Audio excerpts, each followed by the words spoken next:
Hello officers. आप सभी का ज्योग्राफी के लेक्चर सीरीज में स्वागत है। आज जो टॉपिक हम लोग करने जा रहे हैं वो है atmospheric circulation and weather system. देखो अब ना हम लोग जो पढ़ने वाले हैं इसके लिए ना एकदम दिमाग खाली करो। अब बुक बंद रखो। ठीक है, आज हम एटमॉस्फेयर पढ़ने नहीं जा रहे हैं, आज हम एटमॉस्फेयर को समझने जा रहे हैं। हम एयर के नेचर को बहुत क्लियरली समझेंगे। साइक्लोन, मानसून, अल नीनो, ये सब एक ना ऐसे करने वाले हैं जैसे आपको लगेगा अभी आपको याद हो गया।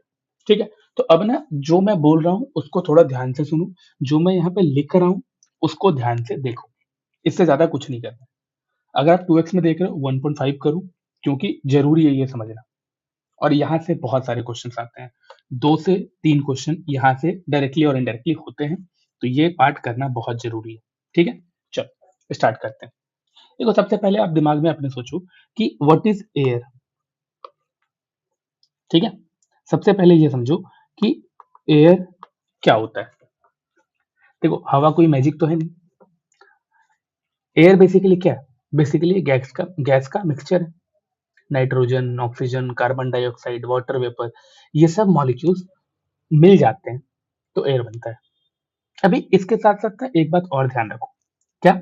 कि हवा का वेट भी होता है, एयर का मास भी होता है।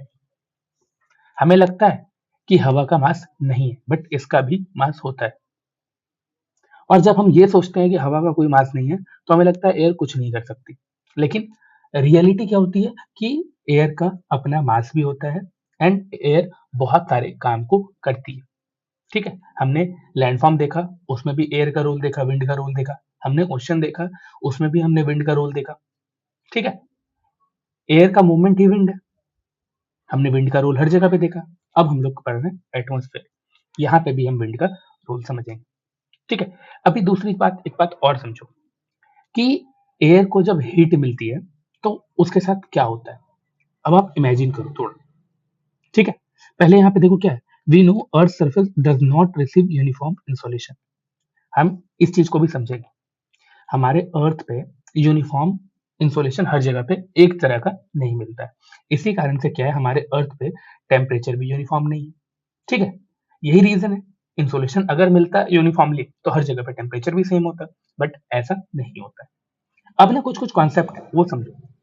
सबसे पहले आपको क्या कॉन्सेप्ट समझना है, व्हेन एयर गेट्स हीटेड, तो ये क्या होता है, ये एक्सपेंड होता है। और एक्सपेंड होने के बाद क्या होता है, ये थोड़ा लाइटर हो जाता है, इसका मास थोड़ा सा कम हो जाता है। क्लियर है? यहां तक समझ गया? अब समझो, व्हेन एयर गेट्स कोल्ड, जब हवा ठंडी हो जाती है, इट कॉन्ट्रैक्ट, बिकम डेंसर, ये भारी हो जाती है। यहां तक क्लियर हुआ? अब हम इसको समझते हैं। ये जो आपको वेरिएशन दिख रहा है, this cause variation in atmospheric pressure. ये तो एयर का लाइटर होना, एयर का डेंसर होना, इसके कारण क्या होता है, इसके कारण एटमॉस्फेरिक प्रेशर में वेरिएशन देखने को मिलता है। देखो, air always moves from high pressure to low pressure, ये भी एक कॉन्सेप्ट है। एयर क्या होता है, हाई प्रेशर से लो प्रेशर की तरफ मूव करती है। ये क्लियर है? अभी देखो एयर का मूवमेंट में भी हम लोगों ने दो पार्ट देखा था। एक देखा था horizontal movement, horizontal movement of air is called wind. ठीक है, फिर हमने देखा था वर्टिकल मूवमेंट। वर्टिकल मूवमेंट क्यों होता है? वर्टिकल मूवमेंट होता है because of air pressure. Air का प्रेशर हाई से लो होता है तो उसकी तरफ वो ट्रेवल करता है। ठीक है, उसकी तरफ वो मूव करता है। तो ये दो तरह का मूवमेंट है, horizontal movement is known as wind, vertical movement because of pressure. अभी क्या होता है, वर्टिकल मूवमेंट कब होता है, जब हमारा एयर या तो राइज करे या तो सिंक करे। राइज कब करेगा, जब लाइटर होगा। सिंक कब करेगा, जब डेंसर होगा। ठीक है, एंड ये चीज क्या करता है, प्रेशर में वेरिएशन लाता है। अब देखो यहाँ पे एक बात समझो, ये जो विंड का रीडिस्ट्रीब्यूशन है, हीट एंड मॉइस्चर, इन दोनों का रीडिस्ट्रीब्यूशन कौन करता है, ये करता है विंड। और ये पूरा ग्लोबली होता है, ये पूरा अर्थ पे होता है। ठीक है, अभी देखो vertical rise of moist air. ठीक है, जब हमारा हवा क्या होता है, हीटअप होता है, एक्सपेंड करता है, लाइटर होता है, ये वर्टिकली राइज करना स्टार्ट कर देता है। ठीक है, अब ये राइज हुआ, फिर ये ऊपर जाके ठंडा हो जाता है। ठीक है, ठंडा होने के बाद क्या होता है, क्लाउड फॉर्मेशन करता है। एंड क्लाउड फॉर्मेशन के बाद ये फर्दर और ज्यादा ठंडा होता है तो ये प्रेसिपिटेशन करता है, ये बारिश हो जाता है। क्लियर है? आज जो हमारा लेक्चर है, इस लेक्चर में क्या चीजें हमें समझना है, देखो ये तो हमारा बेसिक कॉन्सेप्ट था, अगर ये कॉन्सेप्ट में कहीं भी कोई भी डाउट है तो फिर आगे समझ नहीं आने वाला। तो मैं ये बोलूंगा, इसको पॉज करो वीडियो को, एंड एक एक करके ये सारे कॉन्सेप्ट को एक बार देख लो कि ये सारे कॉन्सेप्ट आपको क्लियर है, एक्सपेंड क्यों हो रहा है, डेंसर क्यों हो रहा है, ये समझ आ रहा है, फिर हम लोग आगे बढ़ेंगे। अभी देखो आज के जो लेक्चर है, इस लेक्चर में हम लोग क्या समझेंगे, हम लोग समझेंगे प्रेशर में डिफरेंस कैसे होता है, आखिर ये जो सर्कुलेशन हो रहा है एटमॉस्फेरिक सर्कुलेशन, इसे कौन सा फोर्स कंट्रोल करता है। हम देखेंगे विंड का जो पैटर्न है, ये टर्बुलेंट विंड पैटर्न आखिर क्रिएट कैसे हो रहा है, क्या रीजन है इसके पीछे का। हम देखेंगे air mass and it's interaction, air mass का इंटरेक्शन कैसे हो रहा है, एयर मास क्या है, इन सब के बारे में। एंड फिर हम लोग ट्रॉपिकल स्टॉर्म्स के बारे में बात करेंगे, ठीक है। और सबसे पहले हम लोग स्टार्ट करेंगे एटमॉस्फेरिक प्रेशर से। क्लियर है। अभी तक हमने देखा कि आखिर एयर के साथ जब वो उसे हीट मिलती है तो वो क्या होती है, ठंडा होने पे क्या होता है। अब ना इसको एक बार और मैं रिपीट कर रहा हूं ताकि आप लोगों को कोई भी दिक्कत समझने में ना हो, ठीक है। इसके लिए एक मिनट, हाँ ये लिया मैंने खाली स्पेस। अब ना इसमें आप समझो, सबसे पहले बेसिक चीज हीट, ऑलरेडी मैंने हीट वाले लेक्चर में इसे एक्सप्लेन किया। हीट मिलने पर एयर के साथ क्या होता है। अब इमेजिन करना स्टार्ट करो। आप इमेजिन करो आप एक कमरे में हो, कमरा बंद है और आपने क्या किया, आपने हीटर ऑन कर दिया, ठीक है। आपने जब हीटर ऑन किया तो इस रूम का जो एयर था, ये एयर क्या हुआ, गर्म होता गया, हीट मिलती गई इसे। तो ये जो इसमें एयर के मॉलिक्यूल्स थे, ठीक है, ये मॉलिक्यूल्स फास्ट मूवमेंट करने लगे। अब क्या हुआ, एयर के जो मॉलिक्यूल्स थे, पहले इस तरह से था, अब ये एयर के मॉलिक्यूल्स एक दूसरे से दूर भागने लगे, ठीक है। ये सारा मूवमेंट दूर दूर होने लगा। अब इसका रिजल्ट क्या हुआ, इसका रिजल्ट आप देखोगे, सेम हवा जो इतना सा स्पेस में था, अब वो इतना बड़ा स्पेस में फैल गया, इतना बड़ा स्पेस वो घेर लिया। और इसी को हम क्या कहते हैं, इसी को कहते हैं एक्सपेंशन। जो मैंने बोला था ना हीट मिलने पे एक्सपेंड हो जाता है, ये है एक्सपेंशन। अब देखो जब ये एक्सपेंशन हुआ, ठीक है, इतना बड़ा एरिया में आ गया, ठीक है, तो इसकी डेंसिटी क्या होगी, डेंसिटी डिक्रीज हो गई, डेंसिटी कम हो गई। मतलब कि सेम वेट अब ज्यादा वॉल्यूम में डिस्ट्रीब्यूट हो गया, weight distributed in more volume. अब इसके कारण क्या हो रहा है, इसका मास कम हो गया, इसका डेंसिटी कम हो गया। अब देखो लाइट हो गया, ये बेसिकली ये रिजल्ट हुआ कि ये लाइट एयर बन गया। अब हम इस चीज से समझते हैं, लाइट चीज क्या होता है, ऊपर की तरफ मूव करती है, इसीलिए हम क्या जानते हैं, जो हॉट एयर होता है वो ऊपर की तरफ उठती है, ठीक है। अब हम इसके बाद समझते हैं कि जब एयर हमारा ठंडा हो जाएगा, ठीक है, कुछ भी ऐसे एकदम डाउट में नहीं रखना है ताकि ज्योग्राफी ऊपर से जाने लगे। अब समझो, अब आपने क्या किया, अब इमेजिन में हम क्या कर रहे हैं, अब आपने हीटर को ऑफ कर दिया, ठीक है, हीटर ऑफ किया और अब आपने चालू किया एसी, एयर कंडीशनर। अब एयर कंडीशनर स्टार्ट हुआ तो इस रूम का जो एयर था, ये क्या हुआ, ये ठंडा होता गया। अब जो एयर के मॉलिक्यूल्स थे, ये मॉलिक्यूल्स क्या हुए, स्लो हो गया, ये स्लो मूवमेंट करने लगे। और ये इस तरह से पहले फैला हुआ था, तो अब ये धीरे धीरे करके कॉन्ट्रैक्ट होता गया एंड छोटे से जगह पे आ गया, ठीक है, कंप्रेस होता गया। अब इसका क्या हुआ, वॉल्यूम डिक्रीज हो गया, वॉल्यूम डिक्रीज होगा तो क्या होगा, इसका डेंसिटी इंक्रीज हो जाएगा। अब डेंसिटी इंक्रीज हो गया तो क्या हुआ, ये हैवी हो गया, हैवी हो गया तो क्या हुआ, ये नीचे बैठने लगा, ठीक है, ये नीचे की तरफ जाने लगा। हमें इससे क्या पता चल गया, जो कोल्ड एयर होता है ये क्या होता है, ये नीचे की तरफ मूवमेंट करता है, इसका वर्टिकल मूवमेंट देखते हैं तो नीचे की तरफ करता है। अब इसका एक सिंपल सा एग्जांपल मैं आपको एप्लीकेशन बेस्ड एग्जांपल देता हूँ। आप देखोगे हर घर में जो एसी होता है ना, ये ऊपर की तरफ लगता है। क्यों लगता है ऊपर की तरफ, क्योंकि यहाँ से ठंडी हवा निकलती है और ठंडी हवा नीचे की तरफ जाती है, this is the reason. Heater, आप कहीं भी जाओगे हीटर देखोगे, हीटर नीचे रखा होता है, ग्राउंड पे रखा होता है, या तो नीचे की साइड में हीटर लगता है। क्यों लगता है, क्योंकि हमें पता है कि जो गर्म हवा होती है वो ऊपर की तरफ जाती है। क्लियर है? ये था हमारा बेसिक एप्लीकेशन। अब आपको यहां से एक लाइन याद रख लेना है कि hot air rises, cold air sinks. पूरी एटमॉस्फेरिक सर्कुलेशन इसी एक लाइन पर बेस्ड है, इसीलिए इस लाइन को इतना डिटेल में मैंने यहाँ पे समझाया। अब यहाँ पे आता है प्रेशर का कॉन्सेप्ट। अब हम लोग प्रेशर पे चलते हैं। ठीक है, ये देखो, अब आता है एटमॉस्फेरिक प्रेशर का कॉन्सेप्ट। देखो, प्रेशर का मतलब समझो सिंपल पहले, फिर हम यहाँ पे लिखे हुए वर्ड को पढ़ें। प्रेशर का सिंपल मतलब होता है, तुम जब स्विमिंग पूल में जाते हो, एग्जाम्पल, ठीक है, स्विमिंग पूल जितना गहरा जाओगे उतना प्रेशर ऊपर से पानी का ज्यादा लगेगा। क्लियर है? क्योंकि आपके ऊपर पानी का अमाउंट बढ़ता जाएगा। ऐसा क्यों होता है? क्योंकि ऊपर का पानी आपके ऊपर वेट पुश करना स्टार्ट कर देगा। चलो, अभी देखो, अब हम लोग करने वाले हैं एटमॉस्फेरिक प्रेशर। सबसे पहले ये समझो होता क्या है, एकदम नॉर्मल सिंपल लैंग्वेज में। आप ये देखो कि आपके सर के ऊपर जितनी भी हवा है, ठीक है, जितना भी एयर, उस पूरा एयर का जो वेट है वो आपके ऊपर पड़ रहा है। ठीक है, कहाँ पे? सी लेवल पे। ठीक है, सी लेवल पे आप अगर खड़े हो, ठीक है, तो आपके ऊपर जितना भी एयर है उस पूरा एयर का वेट आपके सर पे पड़ रहा है। अभी देखो यहाँ पे क्या है, सी लेवल की बात क्यों कर रहे हैं?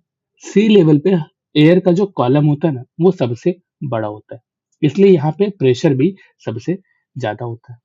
ठीक है, जैसे जैसे हम हाइट पे जाते हैं, जैसे जैसे हम ऊपर की तरफ जाते हैं, जैसे आप माउंट एवरेस्ट के ऊपर खड़ा हो, ऊपर क्या होता है, एयर कम होता है, इसलिए वहां पे एयर प्रेशर भी क्या होता है, कम होता है।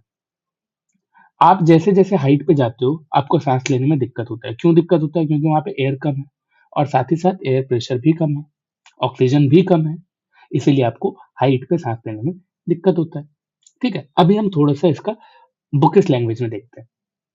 Wait of a column of air from mean sea level to the top of the atmosphere over a unit area. ठीक है, यहाँ पे देखो, एक इंसान है, कोई भी हो सकता है, खुद को इमेजिन करो, आपके सर के ऊपर ये एयर का वेट, ठीक है, ये आपके ऊपर पड़ रहा है। अभी देखो, ह्यूमन बॉडी जो है ये हमेशा कांस्टेंट एयर प्रेशर के अंडर रहता है। जब जैसे जैसे हम क्या करते हैं, एल्टीट्यूड पे जाते हैं, ऊपर की तरफ बढ़ते जाते हैं, इन हमारा एल्टीट्यूड बढ़ता जाता है, तो हमें क्या होता है, एयर बिकम रेरिफाइड। हम देखते हैं एयर का अमाउंट कम होता जाता है, जिसके कारण से ब्रीदिंग बिकम वेरी डिफिकल्ट। ठीक है, एक तो ये चीज है, एंड दूसरा हम देखते हैं ये जो प्रेशर है, ये प्रेशर भी क्या होता है, ये प्रेशर भी कम होने लगता है। क्यों? Because of variation cause wind. ठीक है, ये प्रेशर आपको विंड का वहां पे दिख रहा है कि वहां पे हवा कम होती है, जिसके कारण कि वहां पे एयर प्रेशर भी क्या होता है, डिक्रीज होता जाता है। और ये क्यों होता है? Because of variation. ठीक है, अभी आप समझो यहाँ पे जो यूनिट की बात की गई है, ये यूनिट क्या है? अगर हम एयर प्रेशर को मेजर करते हैं तो कैसे मेजर करते हैं? देखो, प्रेशर मेजर्ड इन मिली बार, इसीलिए आप देखोगे एमबी डिनोट किया जाता है उसको। और एवरेज सी लेवल पे जो प्रेशर होता है वो होता है 1013.2 मिली बार। ठीक है, ये हमारा सी लेवल पे एवरेज एयर प्रेशर होता है। ऐसा जरूरी नहीं हर जगह पे सेम मिलेगा, ये एवरेज की बात कर रहा है। ठीक है, अभी देखो, एक उसके बाद सबसे बड़ा क्वेश्चन आता है कि वाई एयर प्रेशर डिफरेंस, ये एयर प्रेशर का डिफरेंस क्यों होता है? ये एक बहुत बड़ा क्वेश्चन है, अब हम इसको समझते हैं। देखो, सबसे बड़ी बात होती है ग्रेविटी। ग्रेविटी का काम क्या है कि अपने तरफ चीजों को अट्रैक्ट करना, चाहे वो सामान हो, चाहे वो वाटर हो, चाहे वो एयर हो, चाहे वो सॉलिड मटेरियल हो, कुछ भी हो, वो अपनी तरफ अट्रैक्ट करता है। तो इसीलिए आप देखते हो, due to gravity air near surface is denser. ठीक है, हम सरफेस के ऊपर जो देखते हैं, जो एयर है वो क्या होता है, वो डेंसर होता है। डेंसर होने के कारण वो नीचे की तरफ आने लगता है बिकॉज ऑफ ग्रेविटी। एंड जब वो नीचे की तरफ आता है तो ये क्या करता है, ये प्रेशर क्रिएट करता है। क्लियर है? अभी देखो, ये जो प्रेशर है, इस प्रेशर को मेजर भी किया जाता है। ठीक है, अभी ना थोड़ा रुक जाओ, अभी ना इसको और डिटेल में समझते हैं कि प्रेशर डिफरेंस क्यों बनता है। यहीं से विंड क्रिएट हो रहा है, यहीं से विंड का जन्म हो रहा है। देखो, अर्थ पे क्या होता है, कहीं पे हवा गर्म होती है, ठीक है, हीट, यहाँ पे हवा गर्म हुई तो हवा क्या हुआ, ऊपर की तरफ उठ गई। कहीं पे हवा क्या होता है, ठंडा होता है, तो यहाँ पे हवा क्या होता है, नीचे की तरफ बैठ गई, एयर नीचे की तरफ बैठ गया। अभी देखो जहाँ पे हवा ऊपर की तरफ उठती है, तो यहाँ से हवा ऊपर की तरफ उड़ गई और यहाँ पे क्या हुआ, यहाँ पे स्पेस क्रिएट हो गया। यहाँ पे जो हवा है ना वो कम हो गई, और यहाँ पे जब हवा कम हुई, समझो ये बहुत बेसिक चीज है एंड ये बहुत इंपॉर्टेंट है, ठीक है। सपोज ये एक लैंड मास है, ठीक है, इसके ऊपर में इतना बड़ा हवा का एक ब्लॉक था। अब ये गर्म हुआ एंड फिर ये ऊपर उठने लगा, ठीक है। तो अब यहाँ पे हवा बहुत कम बचा हुआ है, ठीक है। सपोज पहले इतना बड़ा था, अब इतना बड़ा। तो यहाँ पे क्या हुआ, हवा ऊपर उड़ गई, तो यहाँ का प्रेशर क्या हुआ, कम हो गया। तो यहाँ पे लो प्रेशर क्रिएट हो गया। क्लियर है, इसी चीज को समझो। अब देखो ये क्या था, गर्म होने की बात। अब इसी में हम इसके अपोजिट समझते हैं, ठीक है। अब यहाँ पे लो प्रेशर क्रिएट हो गया था।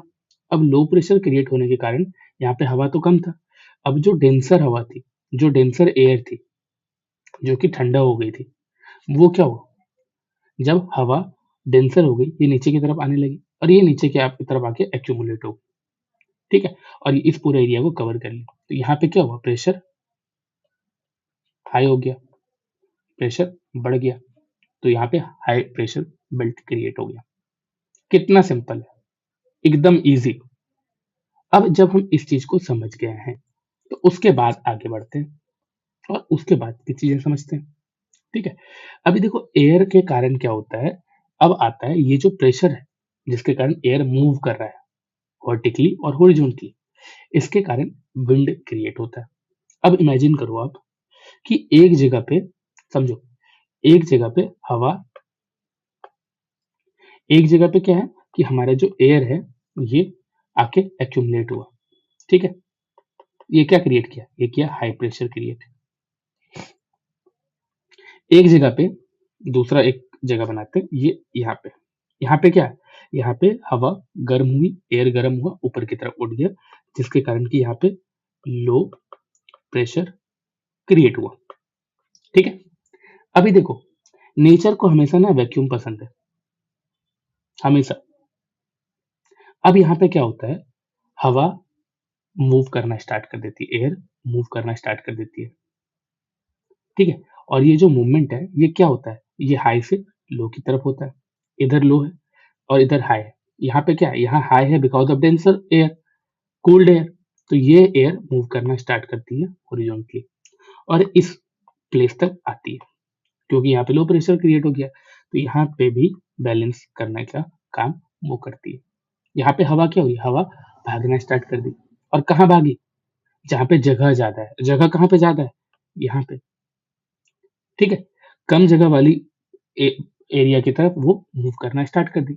और ये जो मूवमेंट है ये हॉरिजॉन्टल मूवमेंट है, और इसी हॉरिजॉन्टल मूवमेंट को हम लोग कहते हैं विंड। क्लियर है, विंड क्या है, wind is equal to horizontal movement of air. Clear है। लास्ट लेक्चर में हम लोगों ने देखा था कि जो वर्टिकल मूवमेंट होता है उसे हम विंड नहीं कहते हैं, उसे हम कहते हैं कॉन्वेक्शन। क्लियर है। अब ना ये एक कंफ्यूजन होता है लोगों में, इसीलिए ये क्लियर करना जरूरी था। अब ना एक और कंफ्यूजन है जो आप लोगों में क्लियर करनी बहुत ज्यादा जरूरी है।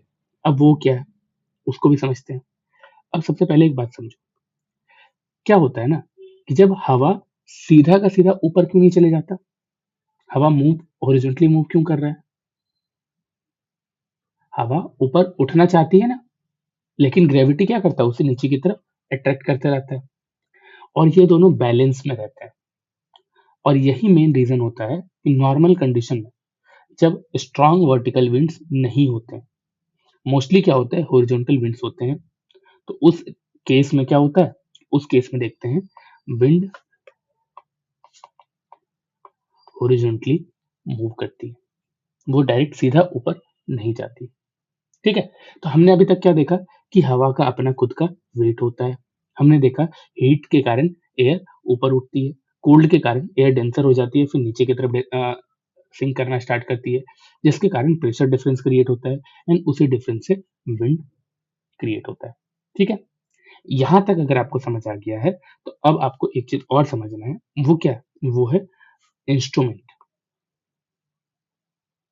ठीक है।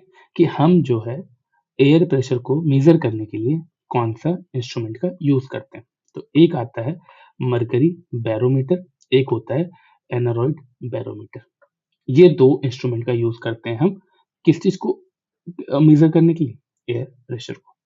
अभी देखो vertical variation of pressure, vertical variation, ठीक है। अभी देखो वर्टिकल वेरिएशन क्या होता है? प्रेशर डिक्रीज रैपिडली इन लोअर एटमॉस्फेयर।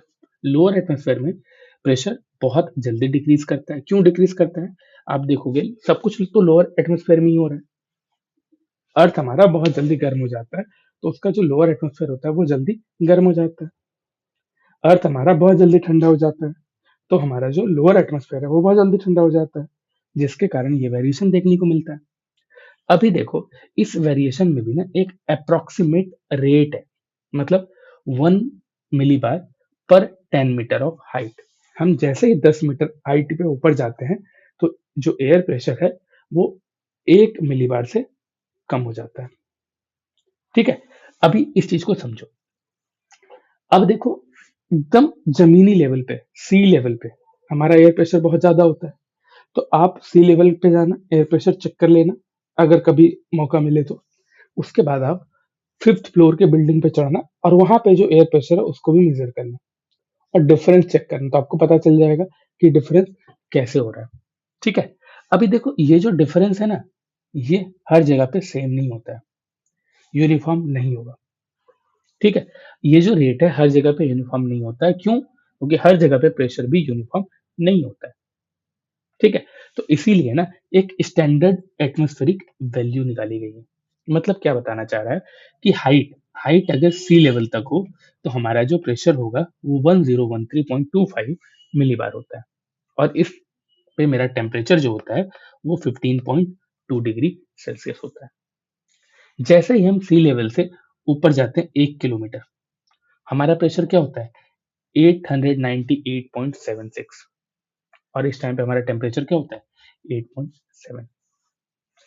फिर जैसे ही हम 5 किलोमीटर ऊपर जाते हैं हमारा एयर प्रेशर क्या होता है? 540.48, और इस टाइम पे टेम्परेचर मेरा -17.3 डिग्री सेल्सियस हो जाता है।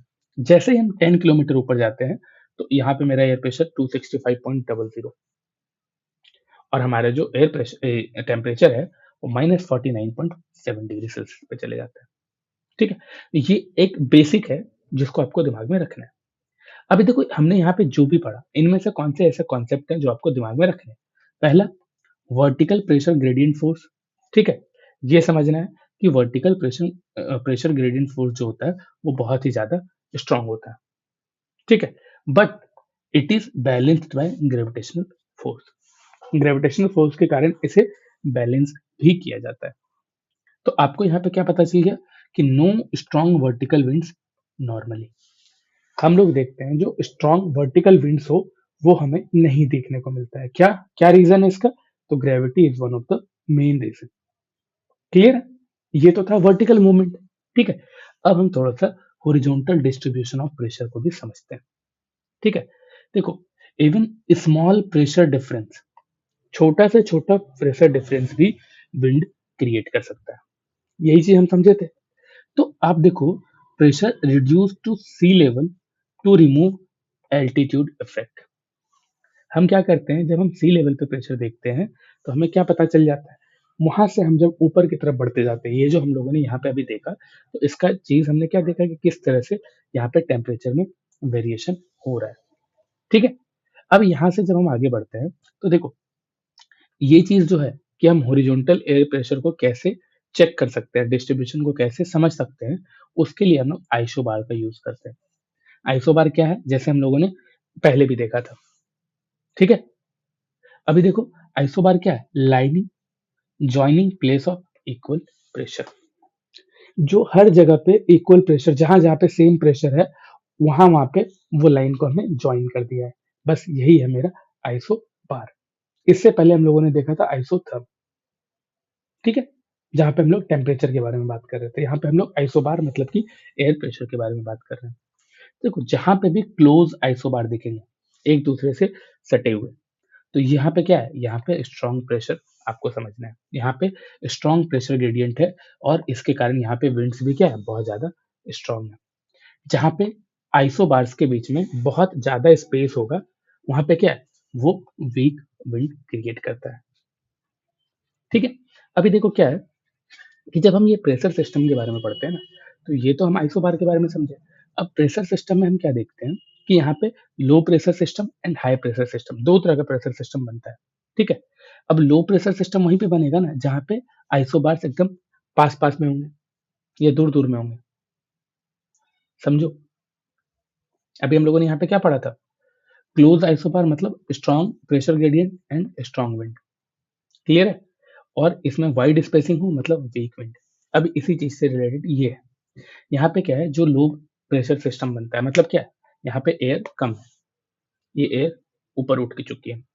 ठीक है, तो यहाँ पे क्या होता है, आइसोबार बहुत क्लोज होते हैं और सेंटर में जो प्रेशर होता है ये सबसे ज्यादा लो होता है, lowest pressure at the centre.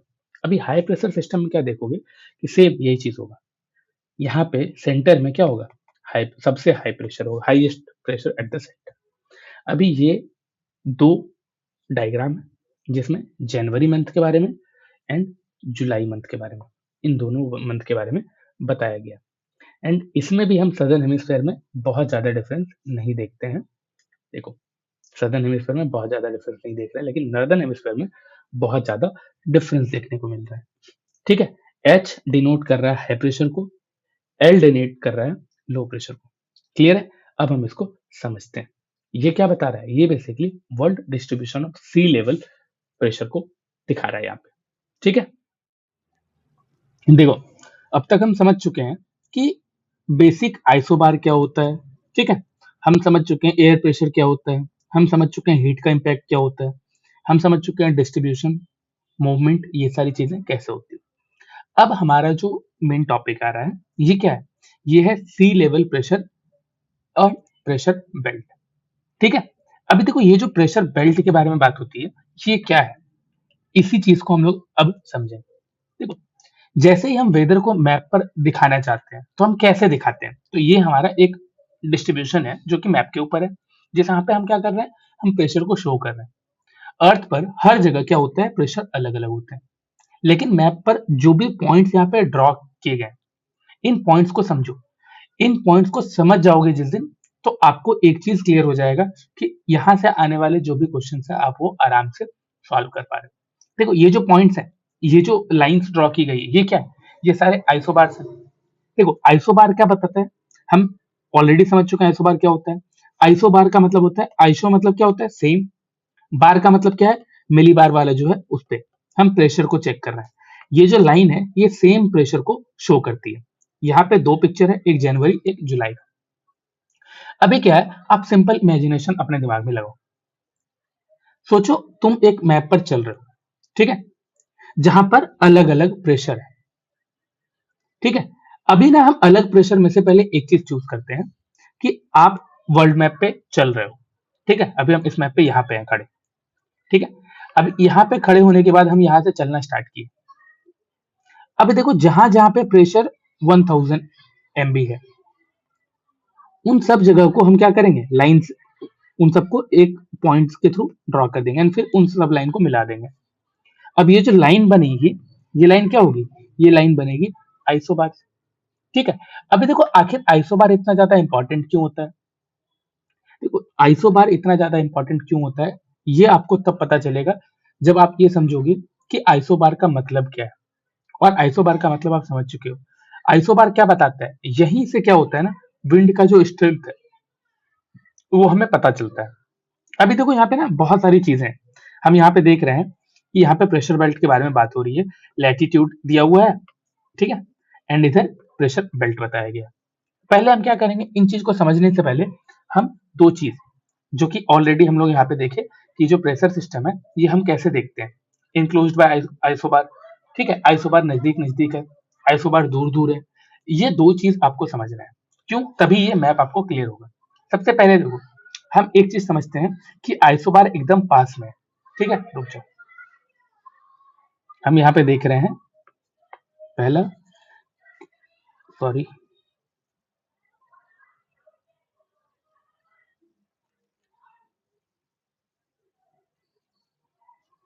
हम यहाँ पे देख रहे हैं कि आइसोबार एकदम पास पास है पहले, ठीक है, फर्स्ट।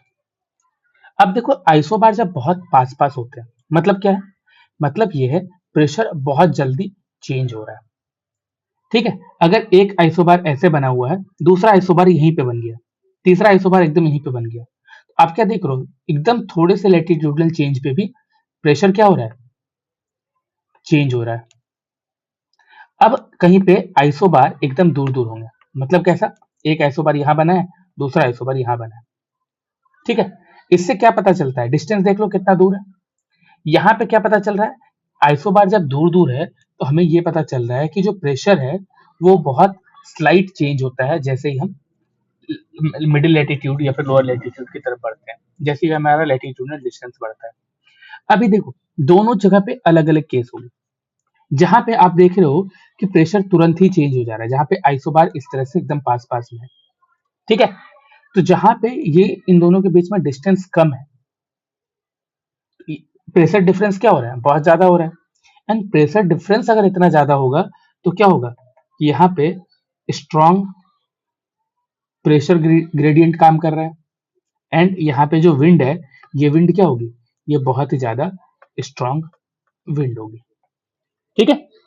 अब आता है कि जब आइसोबार दूर दूर है, आइसोबार दूर दूर होने का मतलब क्या हुआ कि एक आइसोबार यहाँ बना हुआ है, दूसरा आइसोबार नीचे बना हुआ है। यहाँ पे हम क्या देख रहे हैं, यहाँ पे आइसोबार दूर है, ठीक है। अब जब आइसोबार दूर है तो इससे हमें क्या समझ में आ रहा है, इससे हमें समझ में आ रहा है जो प्रेशर है ये बहुत धीरे धीरे चेंज हो रहा है, ठीक है। और इससे हमें ये पता चल रहा है यहाँ पे जो विंड है वो क्या है, वो वीक है, क्लियर है। जितना क्लोज आइसोबार होगा उतना ही ज्यादा स्ट्रॉन्गर हमारा विंड होगा, क्लियर है। अभी ना इसमें ना एक कॉमन कंफ्यूजन है जो लोगों को होती है, उस कंफ्यूजन को भी हम लोग यहाँ पे थोड़ा सा क्लियर करने की कोशिश करते हैं। सबसे पहले देखो कंफ्यूजन क्या है कि आइसोबार एक दूसरे को क्रॉस क्यों नहीं करते हैं, जैसे ये एक आइसोबार है, कोई आइसोबार ऐसा क्यों नहीं होता, क्या दिक्कत है, ठीक है। ये एक दूसरे को क्रॉस क्यों नहीं कर रहा है, एक जगह पर एक ही प्रेशर हो सकता है, सबसे पहला चीज, ऐसा नहीं होता एक जगह पे मल्टीपल प्रेशर हो सकते हैं।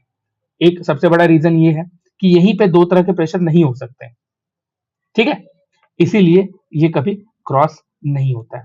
और इसमें और चीजें समझते हैं, देखो अगर लाइन एक दूसरे को क्रॉस करेगी इसका मतलब क्या है, एक ही जगह पे दो अलग अलग प्रेशर है, लेकिन ऐसा हो नहीं सकता, और इसी कारण से आइसोबार कभी भी क्रॉस नहीं कर सकता, ठीक है। आइसोबार कभी भी क्रॉस नहीं करता है, ये सबसे बड़ा कंफ्यूजन था। अब एक और क्वेश्चन सोचो, अर्थ पर जो प्रेशर बेल्ट है ये बनते ही क्यों है, और अगर ये बनते हैं तो ये रैंडम क्यों नहीं बनते। अभी देखो इसका अगर एक वर्ड में अगर आप आंसर सोचोगे तो इसका आंसर है इंसोलेशन, इसका आंसर है सन। सन का जो आप देखते हो कि इंसोलेशन है वो हर जगह पे एक तरीके से नहीं होता है, अर्थ पर हीटिंग यूनिफॉर्म नहीं होता है, इक्वेटर पर सीधी सनलाइट जाती है और पोल्स पर क्या होता है, वो स्लैंट हो जाती है सन की जो रेज है। सोचो कि आप टॉर्च की जो, अगर आपके पास एक टॉर्च है, ठीक है, आप टॉर्च सीधा जमीन पर डालो, ठीक है, तो क्या होता है कि उस एरिया में गर्मी ज्यादा होती है। अगर हम ये टॉर्च लिए, ठीक है, इस टॉर्च से हम लाइट डालते हैं और ये लाइट जमीन पे डाले, इतना एरिया कवर कर रहा है, इस एरिया को ये गर्म कर देगा थोड़ी देर बाद। लेकिन जैसे ही हम इसको तिरछा कर देते हैं, इसको हम स्लैंट रेज पढ़ाते हैं, तो अब क्या है, ये इतना एरिया कवर कर रही है, ठीक है, इतना एरिया, तो अब क्या है, ये रेज बहुत ज्यादा एरियाज में फैल गई, जिसके कारण क्या है, यहाँ पे ये वीक हो जाता है और ये मिनिमम हीटिंग कर पाता है। यही चीज हम लोग कहाँ देखते हैं, यही चीज हम लोग सनरेज के साथ देखते हैं, ठीक है। और यही रीजन है कि इक्वेटर पर मैक्सिमम हीटिंग करता है और पोल्स पर मिनिमम हीटिंग करता है। तो अब बात आती है प्रेशर बेल्ट की, ठीक है। अब हम लोग यहाँ पे समझते हैं सबसे पहले इक्वेटर का। इक्वेटर पे क्या देखते हैं, इक्वेटर पे equatorial low pressure belt create होता है, ये हमारा इक्वेटर है, ठीक है, 0 डिग्री। यहाँ पे क्या होता है, यहाँ पे हम देखते हैं जो हमारा प्रेशर बेल्ट क्रिएट होता है वो इक्वेटोरियल लो प्रेशर बेल्ट होता है। ऐसा क्यों होता है, इक्वेटर पर डायरेक्ट सनलाइट पड़ती है, मैक्सिमम हीटिंग होती है, जिसके कारण मैक्सिमम इवापोरेशन हो रहा है। ठीक है, और मैक्सिमम इवापोरेशन के साथ साथ आपको ये समझना है कि जब मैक्सिमम हीटिंग होती है तो वहां पे जो एयर होता है वो गर्म हो जाता है, वो ऊपर उठ जाता है, और वहां से वो एरिया में एयर कम हो जाती है, जिसके कारण वहां पे लो प्रेशर बेल्ट क्रिएट हो जा रहा है। हमने क्या समझा था, जब हवा ऊपर उठ जाती है तो नीचे में एयर कम हो जाता है, जिसके कारण वो लो प्रेशर बेल्ट क्रिएट हो जाता है। ठीक है, अब हम आते हैं दूसरे जोन पे, 30 degree north and 30 degree south. ये क्या है, ये हमारा सब ट्रॉपिकल जोन है। अब सब ट्रॉपिकल जोन में हम देखते हैं हाई प्रेशर क्रिएट होता है। क्यों, ऐसा क्या रीजन है कि हम 30 degree north and 30 degree south, ठीक है, ये हमारा 30 degree north and 30 degree south, यहाँ पे मेरा सब ट्रॉपिकल हाई क्यों क्रिएट होता है, क्या रीजन है। देखो एक एक करके, अगर आप में से किसी को इक्वेटर वाला चीज समझ नहीं आया होगा, मैं उसे एक बार और रिपीट करना चाहता हूँ। मैं नहीं चाहता कि आप लोगों से कुछ भी छूट जाए। ठीक है, सबसे पहले रुको, हम देख रहे हैं इक्वेटर पे लो प्रेशर बेल्ट कैसे क्रिएट हो रहा है। इक्वेटर पे ज्यादा गर्मी हो रही है, हवा गर्म हो जा रहा है, गर्म होकर एक्सपेंड करता है, डेंसिटी कम होती है और हवा ऊपर उठ जाती है। ठीक है, अब जब हवा ऊपर उठ गई, यहां से एयर ऊपर की तरफ चले गया, सरफेस पे क्या होता है, एयर डिक्रीज हो जाता है, कम हो जाता है। जब हवा कम हो गई तो सरफेस पर प्रेशर क्या हुआ, प्रेशर भी कम हो गया, जिसके कारण equatorial low pressure belt create होता है। ठीक है, एंड इसी बेल्ट को हम क्या बोलते हैं, इसी बेल्ट को बोलते हैं हम कि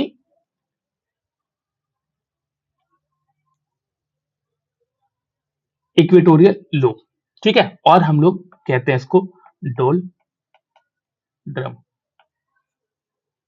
ठीक है, अब आते हैं हम लोग अगले चीज पे। जब इक्वेटोरियल डोल्ड्रम बनता है, इसके साथ आप एक चीज और देखोगे, ITCZ, जिसके बारे में हम लोग नीचे डिस्कस करेंगे, ये भी इसी से कनेक्टेड है। ठीक है, अब आते हैं दूसरे पे, 30 degree north and 30 degree south. 30 degree north south latitude पे, जो कि ये सब ट्रॉपिकल हाई क्रिएट होता है, ये पॉइंट ना बहुत लोग रट्टा मार के जाते हैं, लेकिन आज हम लोग क्या करेंगे, इसका भी लॉजिक समझेंगे कि आखिर सब ट्रॉपिकल रीजन में हाई प्रेशर बेल्ट कैसे क्रिएट हो रहा है। ठीक है, देखो, जो एयर इक्वेटर से उठा, ठीक है, इक्वेटर से जो एयर ऊपर की तरफ गई, ये एयर ऊपर जाके क्या होगी, ऊपर जाके कूल हो जाएगी। कूल होके क्या हुआ, ये हैवी हो जाएगा, डेंसिटी इसका बढ़ जाएगा। हैवी होने के बाद क्या होगा, अब ये हवा कहीं ना कहीं तो नीचे आएगी। हम वो वाला लैंटन याद है, दिवाली में जब आप लोग एक लैंटन जलाते हो, तो जब तक उसमें कैंडल जलता रहता है, ये ऊपर जलता जाता है, लेकिन जब वो कैंडल बुझ जाता है, जब वो ठंडा हो जाता है, तो वो नीचे गिरना स्टार्ट हो जाता है। कहीं तो नीचे गिरता है, ऐसा तो नहीं है जहां से ये उठा था वहीं पे गिर रहा है। ठीक है, कहीं ना कहीं तो जाके गिर रहा है। अब यही चीज समझो, जो इक्वेटर से एयर ऊपर आती है, वो एयर जाके 30 degree north and 30 degree south, इस तरफ जाके नीचे आती है। ठीक है, वो नीचे आती है around 30 degree north and 30 degree south पे, और जब हवा नीचे आती है तो वो क्या होती है, वो सरफेस पर आके जमा हो जाती है, और जब वो सरफेस पे आके जमा हो जाती है तो यहाँ पे क्या होता है, यहाँ पे हाई प्रेशर बेल्ट क्रिएट हो जाता है, इसीलिए हम इसे सब ट्रॉपिकल हाई कहते हैं। ठीक है, तो अब एक चीज आप सिंपल समझो, यहाँ पे हाई प्रेशर बेल्ट क्रिएट हो रहा है, इसका मतलब ये नहीं है कि यहाँ पे क्लाउड ज्यादा है। हाई प्रेशर बेल्ट कब क्रिएट होता है, जब हवा वहां पे सबसाइड करता है। ठीक है, हवा वहां पे सबसाइड कर रहा है, एयर यहाँ पे आके सबसाइड कर रहा है, और एयर जब सबसाइड करता है तो यहाँ पे क्लाउड नहीं बनाता है। और अगर यहाँ पे क्लाउड नहीं बना रहा है, नो क्लाउड, इसका मतलब क्या है, यहाँ पे ड्राई क्लाइमेट आपको देखने को मिलेगा। इसलिए आप देखोगे कि वर्ल्ड का जो मैक्सिमम डिजर्ट है, वो 30 डिग्री नॉर्थ एंड साउथ में बेस्ड है। Maximum desert 30 degree north and south पर बेस्ड है। ठीक है, अब आते हैं हम लोग तीसरे पे। ये क्या हो रहा है आज,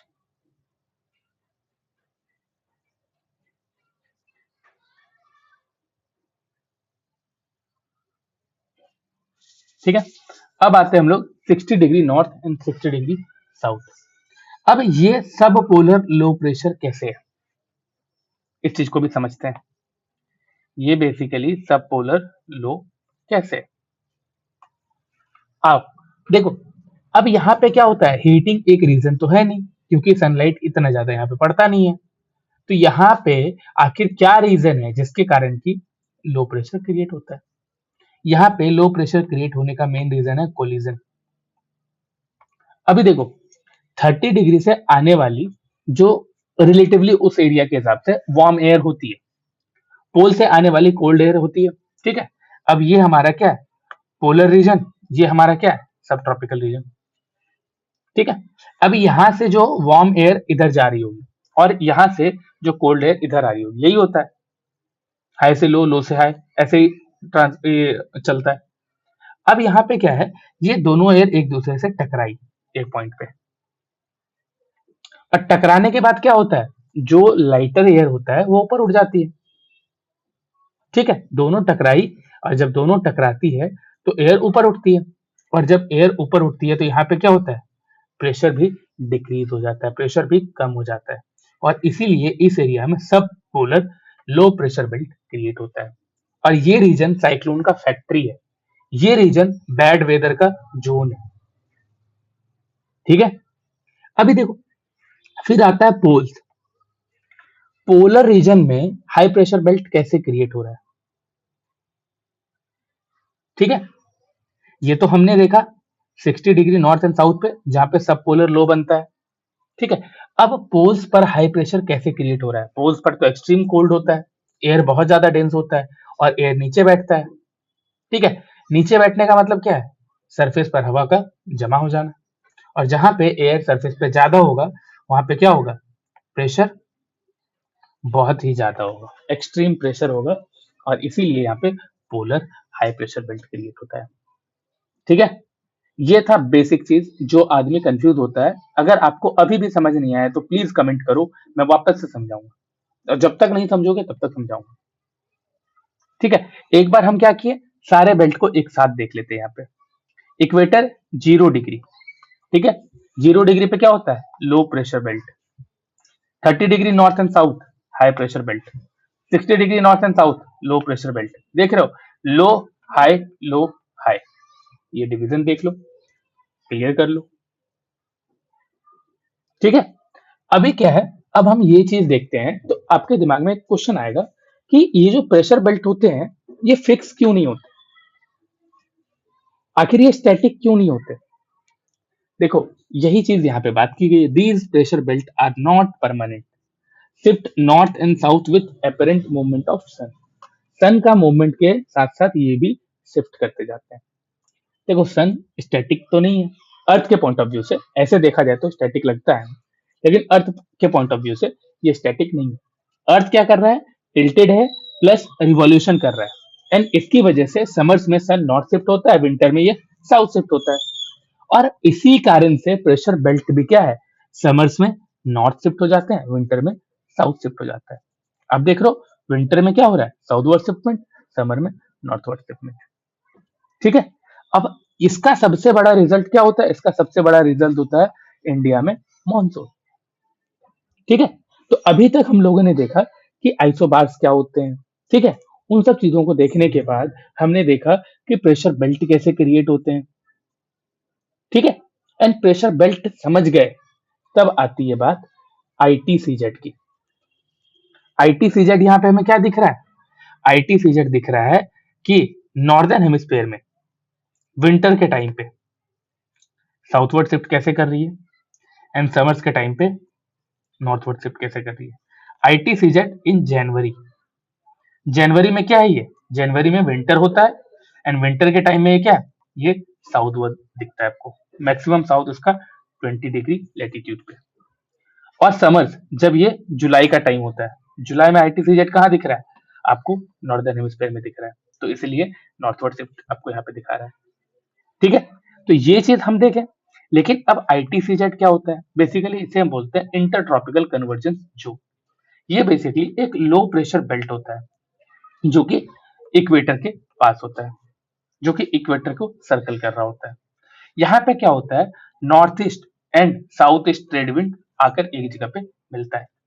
ठीक है, अभी हम ट्रेड विंड भी समझेंगे, रुक जाओ। अगर यहाँ पे मैंने पिक्चर ऐड किया है तो मैं ये पिक्चर भी दिखाऊंगा आपको। ये देखो, यहाँ पे क्या है, आप यहाँ पे दो चीज देखो। पहला क्या, ट्रेड विंड के बारे में बात कर रहे थे हम लोग। यहाँ पे क्या हो रहा है, नॉर्थ ईस्ट से आने वाला trade wind and south east से आने वाला ट्रेड विंड। देखो अब इस पिक्चर में देखो, यहाँ पे ये ईस्ट है, ठीक है, नॉर्थ ईस्ट से आने वाला, नॉर्थ की तरफ से ईस्ट, नॉर्थ ईस्ट, साउथ की तरफ से आ रहा है ईस्ट, ठीक है, साउथ ईस्ट। अब ये जो आप देख रहे हो, ये दोनों क्या हो रहा है, एक जगह पे आके कन्वर्ज कर रहा है, ठीक है, जिसके कारण यहाँ पे क्या हो रहा है, आईटीसीजेड का क्रिएशन हो रहा है। ठीक है, अभी देखो ये जो आईटीसीजेड है, इंटर ट्रॉपिकल कन्वर्जेंस जोन है, ये एक लो प्रेशर बेल्ट है। ठीक है, अभी हम यहाँ पे देखते हैं, यहाँ क्या होता है, यहाँ पे forcing air upward to create intense convective cloud. यहाँ पे बहुत ज्यादा सनलाइट पड़ता है, जिसके कारण यहाँ पे एयर जो होता है वो गर्म होकर ऊपर उठ जाता है, लो प्रेशर क्रिएट हो जाता है, और ऊपर उठ के ये क्या बनाता है, ये क्लाउड बनाता है, कन्वेक्टिव क्लाउड, जिसके कारण यहाँ पे थंडरस्टॉर्म और हैवी रेनफॉल होता है, जैसे हम डोलड्रम्स कहते हैं, ड्यू टू इट्स ऑफन काम windless condition. It moves seasonally north to south following sun's maximum heating. अभी बताओ, क्या इस चीज में किसी को कोई भी दिक्कत है यहाँ तक? मेरे ख्याल से नहीं होना चाहिए। ठीक है, अब हम लोग आते हैं अपने अगली चीज पर कि यहाँ पे फोर्सेस जो होते हैं, फोर्सेस कंट्रोलिंग विंड, ये क्या क्या होते हैं। अभी तक हम लोग जो भी चीज समझे, हमने देखा प्रेशर डिफरेंस से विंड क्रिएट हो रहा है, लेकिन सिर्फ प्रेशर ही होता तो हवा सीधी लाइन में बहती, लेकिन ऐसा तो नहीं है, हवा घूमती है। अभी देखो, इसके पीछे का मेन रीजन है फोर्सेस। विंड बेसिकली एक फोर्स से नहीं चलती है, ठीक है, विंड हमेशा तीन फोर्सेस का रिजल्ट होती है। एक सबसे बड़ा फोर्स है प्रेशर ग्रेडियंट फोर्स, ठीक है, दूसरा सबसे बड़ा फोर्स है कैरियोलिस फोर्स, एंड तीसरा सबसे बड़ा फोर्स है फ्रिक्शनल फोर्स, ये जो यहाँ पे लिखा हुआ है। अब हमें इन तीनों को समझना है, ठीक है। पहले हम लोग समझते हैं सिंपल प्रेशर ग्रेडियंट फोर्स, ठीक है, जिसको हम लोग पीजीएफ भी कहते हैं। ये क्या है, ये हम इसे कह सकते हैं, ये विंड का इंजन है। पीजीएफ का मतलब होता है प्रेशर ग्रेडियंट फोर्स का मतलब होता है कि प्रेशर कितनी तेजी से चेंज हो रहा है और कितना डिस्टेंस में, rate of change of pressure per unit distance. Change of pressure and distance, ये दो चीज यहाँ पे मैटर करता है कि प्रेशर कितना तेजी से चेंज हो रहा है और कितना डिस्टेंस पे चेंज हो रहा है। ठीक है, अभी ना थोड़ा इमेजिन करते हैं, थोड़ा समझते हैं। सोचो एक जगह पर कोई एक प्लेस है अर्थ के सरफेस पे, जहां पे प्रेशर 1020 MPa है, ठीक है, यहां से 100 किलोमीटर दूर, यहां से 100 किलोमीटर दूर एक और पॉइंट है, और इस पॉइंट पे क्या दिखता है, इस पॉइंट पे प्रेशर है 1000 MB, मेगाबाइट मत समझ लेना, मिली बार है ये, ठीक है। इसका मतलब क्या है कि सिर्फ 100 किलोमीटर में हम 20 मिली बार का डिफरेंस देख रहे हैं। यहाँ पे क्या हो रहा है, यहाँ पे प्रेशर जो है वो बहुत तेजी से चेंज हो रहा है, ठीक है। अब यहाँ पे अगर प्रेशर इतनी ज्यादा तेजी से चेंज हो रहा है, 100 किलोमीटर में ही चेंज हो रहा है, इसका मतलब क्या है, यहाँ पे प्रेशर ग्रेडियंट फोर्स जो है ये बहुत ही ज्यादा स्ट्रांग है, ठीक है। लेकिन अगर इसका चेंज होने का जो मतलब डिस्टेंस है 2000 किलोमीटर हो, सपोज कि 2000 किलोमीटर चेंज होने के कारण हम 20 मिली बार का चेंज देख रहे हैं, तो इसका मतलब क्या है, strong pressure gradient force, sorry week pressure gradient force है ये, ठीक है। ये क्या है, वीक है।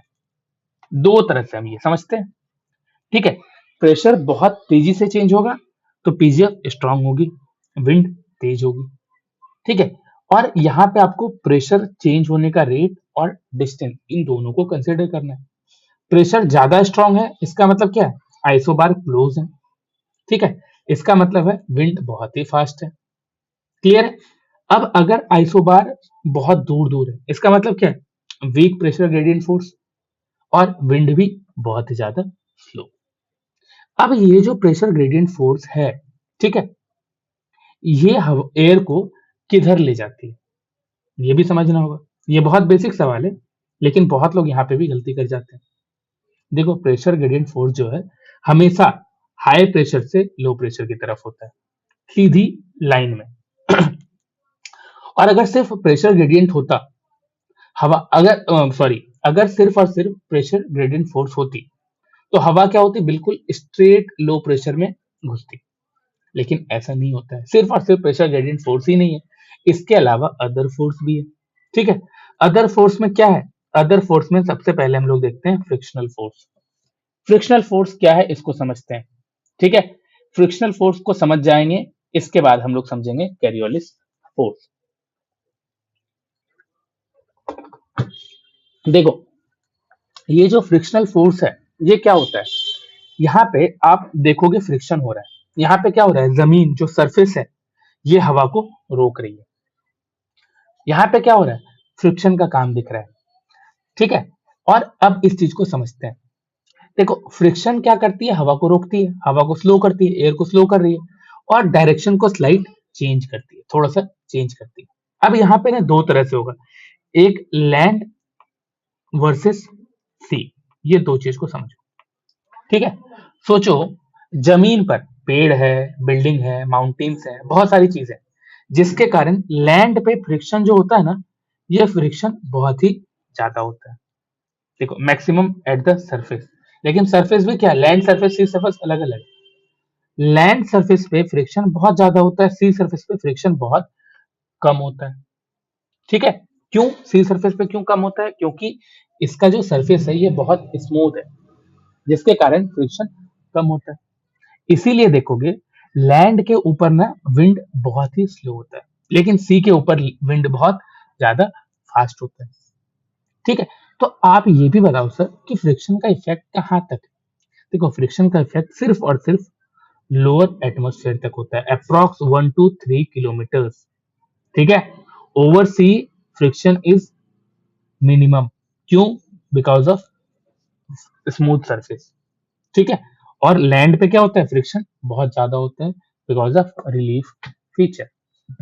ठीक है, ये सारी चीजें हमें समझनी थी। अगर ये आप समझ चुके हो, तो अब आते हैं हम लोग अपने सबसे इंपॉर्टेंट चीज पर। वो क्या है? वो है कैरियोलिस फोर्स।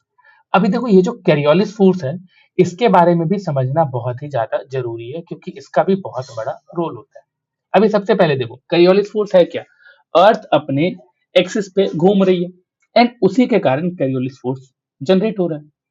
अब अर्थ रोटेट कर रही है, और जो चीज मूव कर रही होती है वो रोटेटिंग सरफेस पर स्ट्रेट नहीं जा सकती। ठीक है, अर्थ क्या है, ये अर्थ है, अपने एक्सिस पे इस तरह से घूम रही है। ठीक है, और जो चीज मूव कर रही होती है वो रोटेटिंग सरफेस पर स्ट्रेट नहीं जा पा रहा है। ये इसका जो सरफेस है वो रोटेट कर रहा है, और इस पे कभी वो स्ट्रेट नहीं जा पाएगा। स्ट्रेट जाएगा तो हवा इधर से निकल जाएगा, लेकिन क्या, हवा हमेशा यहीं पे रहता है ड्यू टू ग्रेविटी। अब हम इसका एग्जाम्पल के थ्रू समझते हैं। सिंपल, ट्रेन का एग्जाम्पल लेते हैं। ठीक है, अभी ट्रेन में क्या है, आप ये इमेजिन करो कि आप एक चलती ट्रेन में हो। ठीक है, और ट्रेन क्या है, लेफ्ट की तरफ घूम रही है। ठीक है, और तुम क्या किए हो कि तुम सीधा बॉल फेंकते हो। ठीक है, अभी क्या है, आप एक ट्रेन पे हो। ठीक है, ये ट्रेन के डिब्बे हैं, खिड़की है, दो चार, आप इस ट्रेन में हो। ठीक है, और ये ट्रेन चल रही है, और ट्रेन क्या है, ट्रेन लेफ्ट की तरफ घूमते जा रही है। ठीक है, लेफ्ट की तरफ घूम रही है। अब आप क्या करते हो, आप एक बॉल सीधा फेंकते हो। ठीक है, अब जब आप सीधा फेंकते हो तो आपको लगा कि बॉल सीधी जा रही है, लेकिन बाहर से देखने वाला जो होगा वो क्या बोलेगा, वो बोलेगा बॉल टर्न कर रहा है लेफ्ट की तरफ। सेम यही चीज होता है एयर के साथ। ठीक है, अभी करियोलिस फोर्स का बेसिक रूल समझो। नॉर्दर्न हेमिस्फेयर में क्या होता है, करियोलिस फोर्स के कारण विंड राइट की ओर मुड़ती है। सदर्न हेमिस्फेयर में क्या होता है कि विंड लेफ्ट की तरफ मुड़ती है। कैरियोलिस फोर्स के कारण क्या हो रहा है, विंड डिफ्लेक्ट हो रही है। होता क्यों है, due to earth rotation. Maximum कहां पे होता है, पोल्स पे। जीरो कहां पे होता है, इक्वेटर पे। ठीक है, अब यहाँ पे आपको एक चीज बहुत सिंपल समझना है, कैरियोलिस फोर्स क्या करती है, हवा को रोकती नहीं है, हवा को डायरेक्शन देती है, हवा के डायरेक्शन को चेंज करती है। तो सर ये इक्वेटर पे जीरो क्यों है, ये भी बताओ पहले आप। देखो इक्वेटर पे अगर आप देखोगे तो अर्थ का जो रोटेशन है वो इफेक्ट बैलेंस्ड रोटेशन होता है, जिसके कारण क्या होता है, डिफ्लेक्शन कैंसिल हो जाता है, इसीलिए कैरियोलिस फोर्स जीरो होता है इक्वेटर पे। ठीक है, तो आप एक बात समझो, साइक्लोन इक्वेटर पे बनेगा कभी अगर वहां पे कैरियोलिस फोर्स जीरो है तो? कभी भी इक्वेटर पे साइक्लोन नहीं बनता है, उसका मेन रीजन है कैरियोलिस फोर्स वहां पे जीरो होता है। अब आती है बात कि कैरियोलिस फोर्स सबसे ज्यादा स्ट्रांग कहाँ होती है या तो कब होती है। डिफ्लेक्शन देख लिया हम लोग, जब हम देखते हैं यहाँ पे विंड का वेलोसिटी के साथ जैसे हम लैटिट्यूड वाइज आगे बढ़ते जाते हैं तो डिफ्लेक्शन इंक्रीज करता जाता है। जब हम 0 डिग्री से 90 डिग्री लैटिट्यूड तक पहुंचते हैं यहाँ पे क्या होता है, यहाँ पे डिफ्लेक्शन सबसे ज्यादा होता है। ठीक है, अभी देखो कैरियोलिस फोर्स ज्यादा कब होगा, जब हमारा जो विंड है वो विंड बहुत ही ज्यादा स्ट्रांग होगा, जब लैटिट्यूड हाई होगा। ठीक है, इसीलिए आप देखते हो पोल्स पर हमें मैक्सिमम कैरियोलिस दिखता है और इक्वेटर पे जीरो कैरियोलिस दिखता है। ठीक है, अब ये चीज आपको समझना बहुत ज्यादा जरूरी था, इसीलिए आप देखोगे कैरियोलिस फोर्स जो है act perpendicular to the pressure gradient force. ठीक है, प्रेशर ग्रेडियंट फोर्स के परपेंडिकुलर वर्क करता है कौन, कैरियोलिस फोर्स। तो ये तीनों फोर्स क्या है, ये तीनों फोर्स एक साथ अगर हम देखते हैं तो हमें क्या पता चलता है कि जो प्रेशर ग्रेडियंट फोर्स है, ये फोर्स क्या है, ये हवा को लो प्रेशर की तरफ खींचती है, विंड को लो प्रेशर की तरफ अट्रैक्ट करती है। यही चीज अगर हम देख रहे हैं, कैरियोलिस फोर्स क्या कर रहा है, एयर के डायरेक्शन को चेंज कर रहा है। फ्रिक्शन फोर्स क्या कर रहा है कि एयर के स्पीड को स्लो कर रहा है, और इसका रिजल्ट क्या बोलता है, इसका रिजल्ट हमें दिखता है कि विंड आइसोबार जो होते हैं वो कभी क्रॉस नहीं करते। ठीक है, और लो प्रेशर के अंदर विंड फ्लो करता है। ठीक है, अब हम अपर एयर विंड को देखें जो कि एटमॉस्फेयर के 2-3 किलोमीटर के ऊपर। ठीक है, यहाँ पे क्या होता है, मतलब लोअर सरफेस से 2-3 किलोमीटर ऊपर है। ठीक है, तो अपर एयर में हम क्या देखेंगे, अपर एयर में हमें दिखेगा कि वहां पे क्या हो रहा है, वहां पे फ्रिक्शन ऑलमोस्ट जीरो है, वहां पे सिर्फ दो फोर्स काम कर रहा है, एक है प्रेशर ग्रेडियंट फोर्स और एक है कैरियोलिस फोर्स, और दोनों बैलेंस हो जाती है, जिसकी वजह से आप विंड का आइसो बार जो देखोगे वो पैरेलल चलता है। ठीक है, और इसी को कहते हैं हम जियोस्ट्रॉफिक। आता है दिमाग में ना जियोस्ट्रॉफिक विंड कहाँ है क्या है, तो अब हम उसको भी समझेंगे। यहाँ पे देखो अपर एटमॉस्फेयर के बारे में जब हम बात करते हैं तो ठीक है, अब हम एक चीज समझते हैं, वो क्या है, वो है प्रेशर एंड विंड का रिलेशन। देखो विंड का डायरेक्शन और स्पीड, इसमें जो चीजें इफेक्ट कर रही है वो कंबाइंडली इफेक्ट करती है, क्या क्या, pressure gradient force, friction and Coriolis force, ये तीनों चीजें कंबाइंड तरीके से इसमें इफेक्ट डालती है, इसीलिए विंड का डायरेक्शन और स्पीड ये दोनों में वेरिएशन हमें देखने को मिलता है। ठीक है, अभी देखो क्या होता है, और इन सबके साथ एक और फोर्स एक्ट कर रहा होता है, वो है ग्रेविटेशनल फोर्स। ठीक है, ये क्या कर रहा होता है, ये विंड को नीचे की तरफ खींच रहा होता है। क्लियर है? अब हम अपर एटमोस्फेयर के बारे में बात करते हैं। अपर एटमोस्फेयर क्या है मेरा, हम जब 2 से 3 किलोमीटर ऊपर जाते हैं, यहाँ पे क्या होता है, यहाँ पे आप देखते हो फ्रिक्शन जो है वो एकदम नेग्लिजिबल होता है, एकदम कम होता है, ऑलमोस्ट जीरो फ्रिक्शन होता है। क्यों? क्योंकि यहाँ पे सरफेस जो है वो ऊपर के बारे में बात कर रहे हैं हम लोग, यहाँ सरफेस के बारे में बात नहीं कर रहे हैं, तो फ्रिक्शन डेवलप नहीं हो पा रहा है, जिसके कारण कि वो आपको नेग्लिजिबल दिखता है। लेकिन एक चीज देखो, अगर फ्रिक्शन फोर्स नहीं लग रहा है, लेकिन इसके अलावा भी तो दो फोर्सेस हैं, क्या क्या, pressure gradient force and Coriolis force, ये दोनों तो अभी भी काम कर रहा होगा। अब क्या होता है, ये जो प्रेशर ग्रेडियंट फोर्स है और जो कैरियोलिस फोर्स है, ये दोनों एक साथ काम कर रहा है, ये दोनों क्या होता है, बैलेंस हो जाती है, और इसी बैलेंस होने के कारण आप देखते हो कि ये जो विंड है, विंड आइसोबार के पैरेलल चलने लगती है। अभी देखो जैसे हम लोगों ने यहाँ पे देखा था, एक यार ये वाला देखो, यहाँ पे क्या है, हम यहाँ पे क्या देख रहे हैं, जब जैसे ही हम आते हैं सदर्न हेमिस्फीयर में, यहाँ पे क्या है, आइसोबार पैरेलल होते हैं लैटिट्यूड के। ठीक है, ये क्यों हो रहा है, सरफेस फ्रिक्शन कम हो रहा है, फ्रिक्शन कम होने के कारण क्या हो रहा है, हमारा जो प्रेशर ग्रेडियंट फोर्स है और इसके साथ साथ हमारा जो कैरियोलिस फोर्स है, ये दोनों बैलेंस आउट हो जाता है, जिसके कारण कि आप देखते हो कि ये चीज एकदम बैलेंस तरीके से काम करती है, विंड एकदम आइसोबार के पैरेलल चलने लगती है। और ये जब विंड आइसोबार के पैरेलली चलने लगेगा तो इसी को बोल देते हैं हम जियोस्ट्रॉफिक विंड। देखो, अब ये जो जियोस्ट्रॉफिक विंड है इसमें क्या है, when isobars are straight and no friction cause wind flow. ठीक है, अभी यहाँ पे क्या समझ रहे हैं, यहाँ पे आइसोबार मेरा स्ट्रेट होता है, कोई फ्रिक्शन फोर्स काम नहीं कर रहा होता है, जिसके कारण क्या होता है, विंड जो है हमारा वो आइसोबार के पैरेलल चलने लगता है। कहाँ पे, अपर एटमॉस्फेयर में। तो अगर कोई आपसे पूछेगा कि जियोस्ट्रॉफिक विंड क्या है, तो अब बता पाओगे आप, कितना इजी है, कितना सिंपल है, बस एक फोर्स को हटा देना है, आंसर आपके पास आ गया।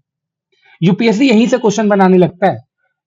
अभी सोचो, एक लाइन में बोल रहा हूं, in upper atmosphere wind flow parallel to isobar is known as, चार ऑप्शन दे देगा, उसमें से हमें पता है कि जियोस्ट्रॉपिक विंड ही होता है उसका सही आंसर, हम वो टिक करेंगे। ठीक है। हालांकि ऐसा सिंपल नहीं पूछने वाला, ये एक स्टेटमेंट की तरह हो सकता है, तो इस चीज पे आप ध्यान दो। अभी देखो ना, बहुत चीजें लोगों को कंफ्यूज करती है। अब यहाँ पे जो सबसे कॉमन कंफ्यूजन है वो क्या है, कि हम यहाँ पे जानते हैं कि विंड लो प्रेशर में सीधी क्यों नहीं जा रही है। जब लो प्रेशर होता है, जैसे यहाँ पे लो प्रेशर क्रिएट हुआ, यहाँ पे विंड सीधा क्यों नहीं आ गया, क्यों नहीं आता है, क्योंकि हम क्या जानते हैं, हम जानते हैं जो प्रेशर ग्रेडियंट फोर्स है वो सीधा ले जाता है, लेकिन कैरियोलिस फोर्स जो है उसको डाइवर्ट कर देता है। एंड जब वो डाइवर्ट होता है, इसके साथ जब फ्रिक्शन फोर्स भी काम कर रहा होता है, तो फ्रिक्शन फोर्स क्या करता है, उस विंड को स्लो कर देता है, जिसके कारण इन तीनों का रिजल्ट होता है कि विंड जो है वो कर्व दिखती है हमें। क्लियर है, ये एक बेसिक सा चीज है जिसको आपको खुद में ही समझना है और लॉजिक के साथ समझना है। तो अभी तक हमने क्या देखा, हमने देखा कि ये जो विंड चल रही है इसमें क्या क्या चीजें होती है। यहाँ पे हमने देखा प्रेशर कैसे विंड को रन कर रही है, हमने देखा कि अर्थ कैसे विंड को डाइवर्ट कर रही है, उसका डायरेक्शन चेंज कर रही है, और फिर हमने देखा जो सरफेस है वो किस तरह से फ्रिक्शन के कारण विंड को स्लो कर रही है। और यही रीजन है कि विंड कभी भी स्ट्रेट नहीं चलता। ठीक है, अब जब विंड स्ट्रेट नहीं चलता तो यहां से बात आती है साइक्लोन की। ठीक है, cyclone and anti cyclonic circulation. अब हम इसको समझते हैं, बहुत सिंपल है। देखो, एक बात सिंपल समझो, साइक्लोन का मतलब सिर्फ ये नहीं होता है कि बहुत तेज विंड चल रहा है, बहुत स्पीड में है तो साइक्लोन, और बहुत शांत वेदर है तो एंटी साइक्लोन। ये लोग ना बेसिकली अपने दिमाग में बना लेते हैं, एक हमने बना लिया कि अगर बहुत विंड का जो स्पीड है बहुत कम है तो वो क्या है कि एंटी साइक्लोन है, वेदर साफ है एंटी साइक्लोन है, ऐसे नहीं चलना है। अब थोड़ा सा उसका भी हम लोग एक बेसिक क्लियर करते हैं ताकि हम लोग इस लेक्चर को अच्छे से समझ सकें। ठीक है, अभी देखो सबसे पहले हम लोग वहीं से आते हैं जहां से लो प्रेशर के बारे में कर रहे थे। देखो, लो प्रेशर का मतलब सिर्फ नंबर कम होना तो नहीं होता, लो प्रेशर का रियल मतलब होता है कि सरफेस पे जो एयर है, ये एयर क्या है, ये एयर का क्वांटिटी कम है। ठीक है, सोचो एक जगह से हवा निकल गई है, ठीक है, हवा निकल के ऊपर जा रही है, एयर वहां पे गर्म हुई ऊपर जाने लगी। अब नीचे सरफेस पे क्या होता है, खाली जगह बच जाता है। आप ये समझो एक बॉटल है, ठीक है, इस बॉटल से सारा हवा निकाल दिया जाए तो इस बॉटल के बीच में जो स्पेस है कभी दिखेगा, वो पूरा सिकुड़ जाएगा। क्यों, क्योंकि एयर प्रेशर होता है वहां पे। ठीक है, तो इसी चीज से हम समझते हैं कि जब एक जगह से हवा ऊपर की तरफ चली जाती है तो नीचे सरफेस पे खाली जगह बच जाता है, जिसके कारण लो प्रेशर क्रिएट होता है, जिसके कारण क्या होता है, लो प्रेशर क्रिएट होता है, वेट कम हो गया। अब देखो, नेचर को ना वैक्यूम बहुत पसंद है, इसीलिए होता है कि बाहर की हवा भाग के अंदर आती है। अगर यहाँ पे लो प्रेशर क्रिएट हो गया है, खाली है ये जगह, और हर कोई खाली जगह पे बैठना चाहता है। अब क्या हुआ, यहाँ पे जो लो प्रेशर क्रिएट हुआ तो विंड भाग के इधर की तरफ आ गई, और इसी प्रोसेस को हम कहते हैं कन्वर्जेंस का प्रोसेस। ठीक है, खाली जगह मिली, भाग के अंदर आ गई, इसको बोल रहे हैं हम कन्वर्जेंस। अभी देखो, कन्वर्जेंस के कारण ही साइक्लोन का बर्थ होता है। तो हम लोग ना साइक्लोन को स्टेप बाय स्टेप समझते हैं। एक मिनट रुक जाओ। अब देखो, ये जो टॉपिक है ये बहुत इंपॉर्टेंट है, सभी अपना पूरा का पूरा फोकस यहाँ कर दो। अगर इस बार समझ गए हो तो दोबारा कभी साइक्लोन पे कभी दिक्कत नहीं आएगी। तो हम लोग साइक्लोन का बर्थ समझते हैं। देखो, सबसे पहले क्या होता है, सबसे पहले लो प्रेशर क्रिएट होता है। ठीक है, अभी जब लो प्रेशर क्रिएट हुआ तो यहाँ पे विंड आनी स्टार्ट हो जाएगी, यहाँ पे कन्वर्जेंस होना स्टार्ट हो जाएगा। यहाँ पे ज्यादा हीटिंग हुई थी ना, जिसके कारण यहाँ से विंड ऊपर चली गई, तभी तो लो प्रेशर क्रिएट हुआ। अब लो प्रेशर में क्या होता है, कन्वर्जेंस होता है, और कन्वर्जेंस के कारण क्या होगा, सरफेस पे हवा कम बची, लो प्रेशर का एक सेंटर बन गया, अब यहाँ पे एयर कन्वर्ज होना स्टार्ट होगी। लेकिन इससे पहले क्या होगा, इससे पहले ना जैसे ही लो प्रेशर क्रिएट होगा, मेरा प्रेशर ग्रेडियंट फोर्स ये एक्टिव हो जाएगा। अब प्रेशर ग्रेडियंट फोर्स का काम स्टार्ट हुआ, बाहर जहां भी हाई प्रेशर क्रिएट हुआ था, ठीक है, और बीच में कहीं पे लो प्रेशर क्रिएट हो गया, तो प्रेशर ग्रेडियंट फोर्स क्या करेगा, उस विंड को सीधा सेंटर की तरफ भेजता है। जैसे यहाँ पे लो प्रेशर है, लो प्रेशर में सबसे ज्यादा कम प्रेशर कहाँ पे होता है, इसका सेंटर में, अभी हम लोगों ने पढ़ा सेंटर में सबसे कम प्रेशर होता है, सबसे ज्यादा लो प्रेशर होता है, ठीक है। अभी यहाँ पे लो प्रेशर है, पीजीएफ फोर्स क्या कर रहा है, प्रेशर ग्रेडियंट फोर्स क्या कर रहा है, सीधा सेंटर की तरफ आ रहा है, ठीक है। अब हवा क्या हो रहा है, विंड क्या है, सीधी सेंटर में एंटर करना स्टार्ट कर दिया। लेकिन ये क्या है, ये सेंटर में एंटर कर तो रहा है, लेकिन क्या है, यहाँ पे कैरियोलिस फोर्स भी काम कर रहा है, और इसका काम क्या है, इसका काम है विंड को डाइवर्ट कर देना, ठीक है। और हम अर्थ घूम रहा है जिसके कारण कैरियोलिस फोर्स है। अब पहले पीजीएफ का फोर्स देखे, ये क्या कर रहा है, ये विंड को सेंटर की तरफ धकेलते जा रहा है जहां पे लो प्रेशर है, सबसे ज्यादा लो प्रेशर। फिर आता है कैरियोलिस फोर्स का काम, जैसे ही हवा मतलब मूव कर रही है, जैसे ही विंड मूव कर रही है, अर्थ का रोटेशन उसको क्या करता है, उसको मोड़ना स्टार्ट कर देता है, नॉर्दर्न हेमिस्फीयर में राइट की तरफ, सदर्न हेमिस्फीयर में लेफ्ट की तरफ, ठीक है। कैरियोलिस फोर्स क्या करता है, ये करता है डिफ्लेक्शन का काम, नॉर्दर्न में राइट डायरेक्शन, सदर्न में लेफ्ट डायरेक्शन। अब इसी कारण से क्या होता है, हवा सीधा नहीं जा पाता है, और हवा क्या होता है, हवा कर्व होने लगता है, ठीक है, इस तरह से कर्व होने लगता है, हवा डायरेक्ट नहीं जाता है। एक होता है कि हवा डायरेक्ट आया, विंड आया, सीधा सेंटर पे चले गया, लेकिन ऐसा तो होता नहीं, विंड सेंटर पे नहीं जा पा रहा है, क्यों नहीं जा पा रहा है, क्योंकि कैरियोलिस फोर्स उसको डिफ्लेक्ट कर दे रहा है, और इसी डिफ्लेक्शन के कारण इस तरह से एक साइकिल बन रहा है, ठीक है। अभी ये साइकिल देख के लग रहा होगा, हाँ साइक्लोन तो आ गया है। चलो, अभी क्या है कि कैरियोलिस फोर्स ने क्या किया कि डिफ्लेक्शन स्टार्ट कर दिया, डिफ्लेक्शन के कारण क्या हुआ, अब एक रोटेशन डेवलप होने लगा, विंड आ रही थी, डिफ्लेक्ट हुई, एंड ये कैरियोलिस फोर्स के कारण हो रहा है। अब एक रोटेशन यहाँ पे डेवलप होने लगा। अब इमेजिन करो, हर डायरेक्शन से हवा आ रही है, इधर से भी आई, ये भी इसी तरह से काम कर रहा है, इधर से भी आई, ये भी इसी तरह से काम कर रहा है, इधर से भी आई, ये भी इसी तरह से काम कर रहा है, ये डिफ्लेक्ट होता जा रहा है, यहाँ से भी कोई हवा आया, इस डिफ्लेक्शन में मिल गया, यहाँ से भी कोई हवा आया, यहाँ पे मिल गया, ऐसे आ गया, यहाँ देखो, ये क्या है, एक साइक्लोन का रूप दिखा रहा है आपको, ये घूमता जा रहा है ना, हर डायरेक्शन से विंड आ रही है, और कैरियोलिस फोर्स क्या कर रहा है, उसको डिफ्लेक्ट करता जा रहा है, जिसके कारण ये सर्कल सा बन रहा है। और ये जो सर्कुलर मोशन हो रहा है, ये क्यों हो रहा है, सर्कुलर मोशन क्यों हो रहा है, सर्कुलर मोशन हो रहा है कैरियोलिस फोर्स के कारण। Got it. अब देखो, अब ये जो रोटेशन है, ये रोटेशन का डायरेक्शन क्या होता है, नॉर्दर्न हेमिस्फीयर में हम जानते हैं ये एंटी क्लॉकवाइज, क्यों, क्योंकि नॉर्दर्न हेमिस्फीयर में क्या होता है, किधर की तरफ मुड़ता है, राइट की तरफ मुड़ जाता है, ठीक है। अगर ये मेरा ग्लोब, ठीक है, एक मिनट रुक जाओ, जगह कम होने की वजह से मिटाता हूं। अभी क्या है, नॉर्दर्न हेमिस्फीयर में क्या होता है, विंड राइट की तरफ, जैसे ये हमारा ग्लोब है, ये हमारा नॉर्दर्न हेमिस्फीयर, यहां से जो भी विंड आ रहा है वो क्या हो रहा है, वो राइट की तरफ डाइवर्ट हो जा रहा है, ठीक है। और यहां से जो भी विंड आ रहा है, sorry, ये भी लेफ्ट की तरफ डाइवर्ट हो जा रहा है, डिफ्लेक्ट हो जा रहा है, ठीक है। अब देखो, ये जो डिफ्लेक्शन है, ये डिफ्लेक्शन क्या करता है, ये डिफ्लेक्शन के कारण रोटेशन डेवलप हुआ, सर्कुलर मोशन में डेवलप हुआ, इसीलिए नॉर्दर्न हेमिस्फीयर में ये anti clockwise, and southern hemisphere में ये क्या होता है, ये क्लॉकवाइज,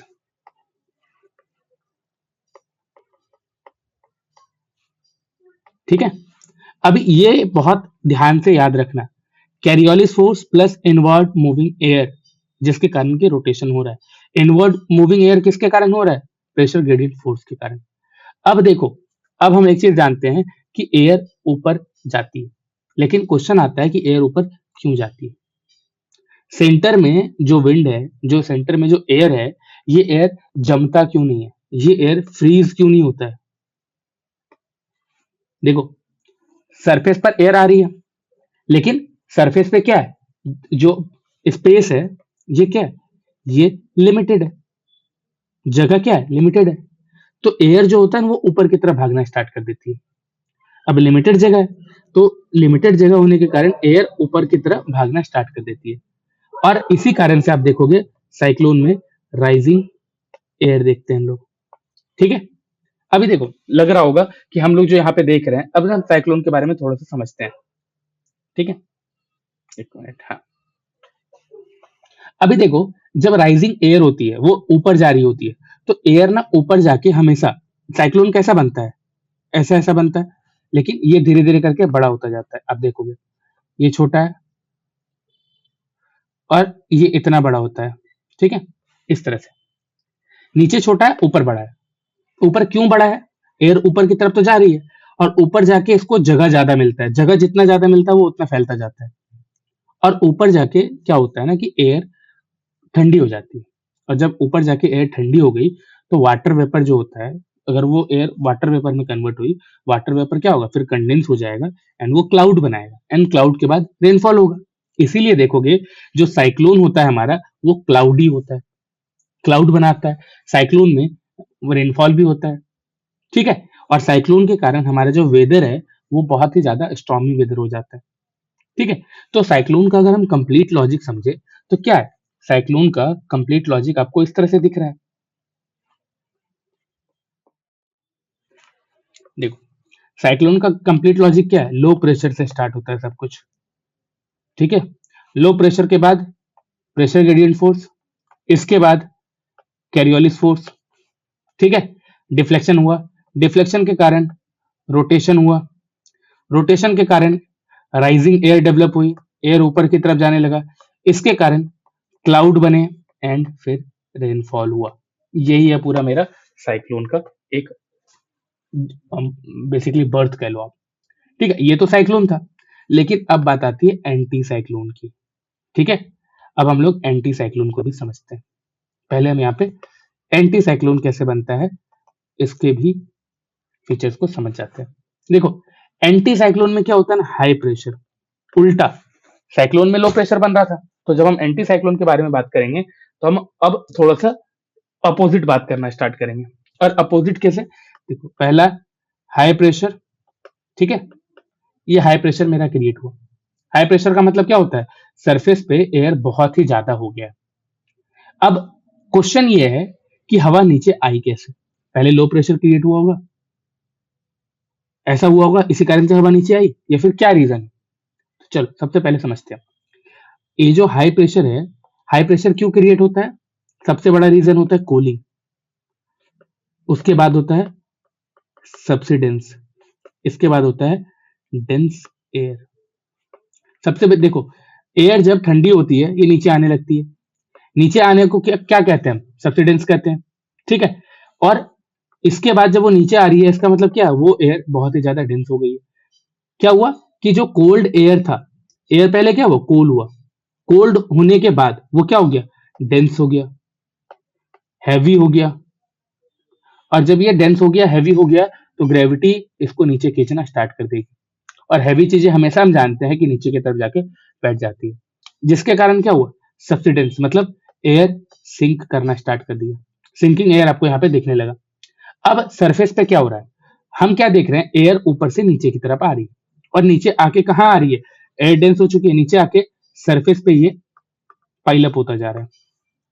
सरफेस पे क्या हुआ, एयर इंक्रीज हो गया, और प्रेशर क्या हुआ, ये भी इंक्रीज हो गया, जितना ज्यादा एयर उतना ज्यादा प्रेशर, जिसके कारण हाई प्रेशर बेल्ट क्रिएट हो गया। अब देखो जब हाई प्रेशर बेल्ट क्रिएट हो चुका है, जब हम ये देख चुके हैं, तो अब हम समझते हैं हाई प्रेशर के बाद क्या होता है। हाई प्रेशर क्रिएट हो गया, अब यहाँ पे क्या हुआ, नेचर को क्या है, वैक्यूम पसंद नहीं करता। ठीक है, अब यहाँ पे फिर से क्या होगा, सेंटर पे जब हम देख रहे हैं, अगर ये मेरा हाई प्रेशर बेल्ट है, सपोज ये सर्कल, तो सबसे ज्यादा हाई प्रेशर कहाँ पे होगा, सेंटर में, और बाहर वाले एरियाज में कम हाई प्रेशर होता है। अब क्या हुआ, हाई प्रेशर से हमेशा लो प्रेशर की तरफ चलता है एयर, एयर क्या है, हमेशा हाई प्रेशर से लो प्रेशर की तरफ जाता है, तो अब यहां से सेंटर से एयर बाहर की तरफ जा रहा होगा। ठीक है, सेंटर से एयर बाहर की तरफ जाएगा।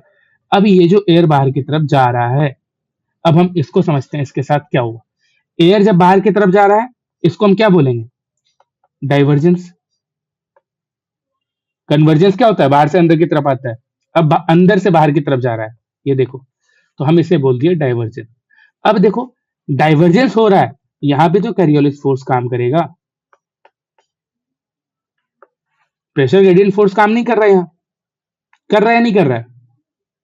अभी देखो जब एयर मेरा बाहर की तरफ जा रहा है तो यहाँ पे भी कैरियोलिस फोर्स काम किया, एंड इसको अब सिंपली वे में जाने नहीं देगा। अब क्या है, इसको भी डिफ्लेक्ट कर, ये ऐसे जा रहा था, ये ऐसे जाने लगेगा, ये ऐसे जा रहा था, ये ऐसे जाने लगेगा। नॉर्दर्न हेमिस्फीयर में क्या होता है, ये तो सदर्न हेमिस्फीयर है, नॉर्दर्न में जस्ट इसका उल्टा हो जाएगा। अब एयर ऐसे जाने लगेगा,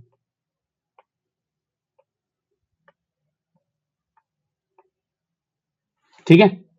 अब यहाँ पे क्या हो रहा है, इसके कारण फिर से एक रोटेशन डेवलप हो जा रहा है, कैरियोलिस फोर्स आया, फिर से एक रोटेशन डेवलप कर दिया। सेम सदर्न हेमिस्फीयर में एंटी क्लॉकवाइज, नॉर्दर्न हेमिस्फीयर में क्लॉकवाइज। अब देखो यहाँ पे क्या हो रहा है, यहाँ पे भी आप देख रहे हो विंड एक रोटेशनल मूवमेंट कर रहा है, सर्कुलर मोशन कर रहा है, लेकिन यहाँ पे बादल क्यों नहीं बनते? सिंपल समझो, ऊपर एयर नहीं है, एयर क्या है, नीचे है, तो बादल कैसे बनेगा? सोच के देखो, कभी बादल बनेगा क्या? नहीं बनेगा ना बादल। यहाँ पे एयर राइजिंग नहीं है, यहाँ पे एयर सिंकिंग है, एयर नीचे की तरफ आ रही है, और नीचे की तरफ जब आती है तो ये क्या होता है, ये कॉम्प्रेस होता है, ये गर्म होता है क्या? नहीं होता है। लेकिन नीचे जहां पे वो जा रही है एयर, उस एरिया में क्या होगा, उस एरिया में गर्मी बढ़ने लगती है, उस एरिया में ह्यूमिडिटी बढ़ने लगती है, सॉरी ह्यूमिडिटी कम होने लगती है। क्यों? बादल नहीं है। और इसी का रिजल्ट है कि क्लाउड नहीं बनते हैं, ठीक है। और जब क्लाउड नहीं बनेंगे तो हमारा जो स्काई है ये तो क्लियर होगा ही ना, हमारा जो वेदर है ये वेदर भी तो क्लियर होगा ना, स्टेबल होगा ना, ये भी क्या होता है, ये स्टेबल मिलता है। क्लियर है? क्लॉक सॉरी एंटी साइक्लोन और साइक्लोन में, अभी एंटी साइक्लोनिक का फ्लो हमने क्या देखा, अब इसको पूरा हटाते हैं और इसको वापस से समझते हैं कि एंटी साइक्लोनिक फ्लो क्या है, यहाँ पे क्या हो रहा है। अब देखो इस चीज में क्या हो रहा है इसको समझो। एंटी साइक्लोन में क्या हो रहा है, सबसे पहले सबसिडेंस हो रहा है, यहाँ पे एयर क्या हो रहा है, नीचे की तरफ आ रहा है, जिसके कारण क्या हो रहा है, सरफेस पे हाई प्रेशर बेल्ट क्रिएट हो रहा है। जब हाई प्रेशर बेल्ट क्रिएट हो रहा है क्या हो रहा है, डाइवर्जेंस दिख रहा है, सेंटर से एयर क्या हो रहा है, बाहर की तरफ जा रही है, ठीक है। जब डाइवर्जेंस हुआ फिर यहाँ पे कैरियोलिस का इफेक्ट देखने को मिलता है, ये क्या करता है, ये विंड को डिफ्लेक्ट कर देता है, जिसके कारण क्या हुआ, एक रोटेशन स्टार्ट हो जाती है। और ये जो रोटेशन होती है ये क्या होता है, ये रोटेशन आउटवर्ड रोटेशन होती है। क्या होती है, बाहर की तरफ जाने वाला आउटवर्ड रोटेशन, जिसके कारण कि हमारा जो वेदर होता है, ये वेदर क्या होता है, ये क्लियर होता है। क्लियर है? समझ में आया यहाँ पे? अब हम यहाँ पे इन दोनों के बीच में डिफरेंस आराम से यहाँ पे देख सकते हैं, ठीक है। अब यहाँ पे क्या दिख रहा है, सिस्टम जो मेरा साइक्लोन है ये क्या है, लो प्रेशर वाला, क्लियर है। नॉर्दर्न हेमिस्फीयर में क्या है, एंटी साइक्लोन, सदर्न हेमिस्फीयर में नॉर्दर्न हेमिस्फीयर में एंटी क्लॉकवाइज, सदर्न हेमिस्फीयर में क्लॉकवाइज। एंटी साइक्लोन क्या है, हाई प्रेशर बेल्ट क्रिएट करता है, नॉर्दर्न हेमिस्फीयर में क्लॉकवाइज एंड सदर्न हेमिस्फीयर में एंटी क्लॉकवाइज। ये क्या लिखा है सर, उल्टा हो जाएगा ना दोनों तरफ। नॉर्दर्न में क्या होता है, ये राइट में डिफ्लेक्ट करता है, सदर्न में क्या होता है, लेफ्ट में डिफ्लेक्ट करता है, ठीक है। अब ये साइक्लोन क्या करता है, लो प्रेशर बेल्ट क्रिएट करता है, एंटी साइक्लोन में हाई प्रेशर बेल्ट क्रिएट होता है। सरफेस पे क्या होता है, जहां पे लो प्रेशर होता है वहां पे एयर क्या होता है, कन्वर्ज कर रहा होता है, ऊपर से नीचे से ऊपर की तरफ जा रहा होता है। एक मिनट, मैंने यहाँ पे कुछ गलत बोला, वेट करो, सॉरी। सरफेस में क्या हो रहा है, सरफेस में आप देखते हो यहाँ पे मेरा जो एयर होता है साइक्लोन में, ये क्या होता है, ये कन्वर्ज होता है, ठीक है, बाहर से सेंटर की तरफ आ रहा होता है, ठीक है, ऐसा मूवमेंट होता है। लेकिन एंटी साइक्लोन में क्या देखते हैं, एंटी साइक्लोन में हम देखते हैं अंदर से बाहर की तरफ मूव हो रहा होता है, इसी को हम लोग कहते हैं डाइवर्ज, ठीक है। अब देखो वर्टिकल मूवमेंट क्या होता है, वर्टिकल मूवमेंट में आप देखते हो कि हमारा जो लो प्रेशर है यहाँ पे क्या होता है, सरफेस पे कन्वर्ज हो रहा है और एयर ऊपर की तरफ उठ रहा है। लेकिन हाई प्रेशर में क्या होता है, एयर सब्सिडाइज कर रहा है, लेकिन सरफेस पे ये क्या हो रहा है, ये डाइवर्जेंस हो रहा है, सेंटर से बाहर की तरफ एयर जा रहा है, ठीक है। और यही चीज हमें एंटी साइक्लोन और साइक्लोनिक के बारे में बताता है चीजें, ठीक है। इतना ही था, इससे ज्यादा कुछ नहीं, ठीक है। अब अगर हम ये समझ चुके हैं तो सबसे बड़ा एक जो प्रीलिम्स में आता है क्वेश्चन यहाँ से, उसको क्लियर करते हैं। कि साइक्लोन में जो एयर है ना, वो एयर लो प्रेशर में जाती है, फिर वापस बाहर कैसे निकलती है। साइक्लोन में हम क्या देख रहे हैं,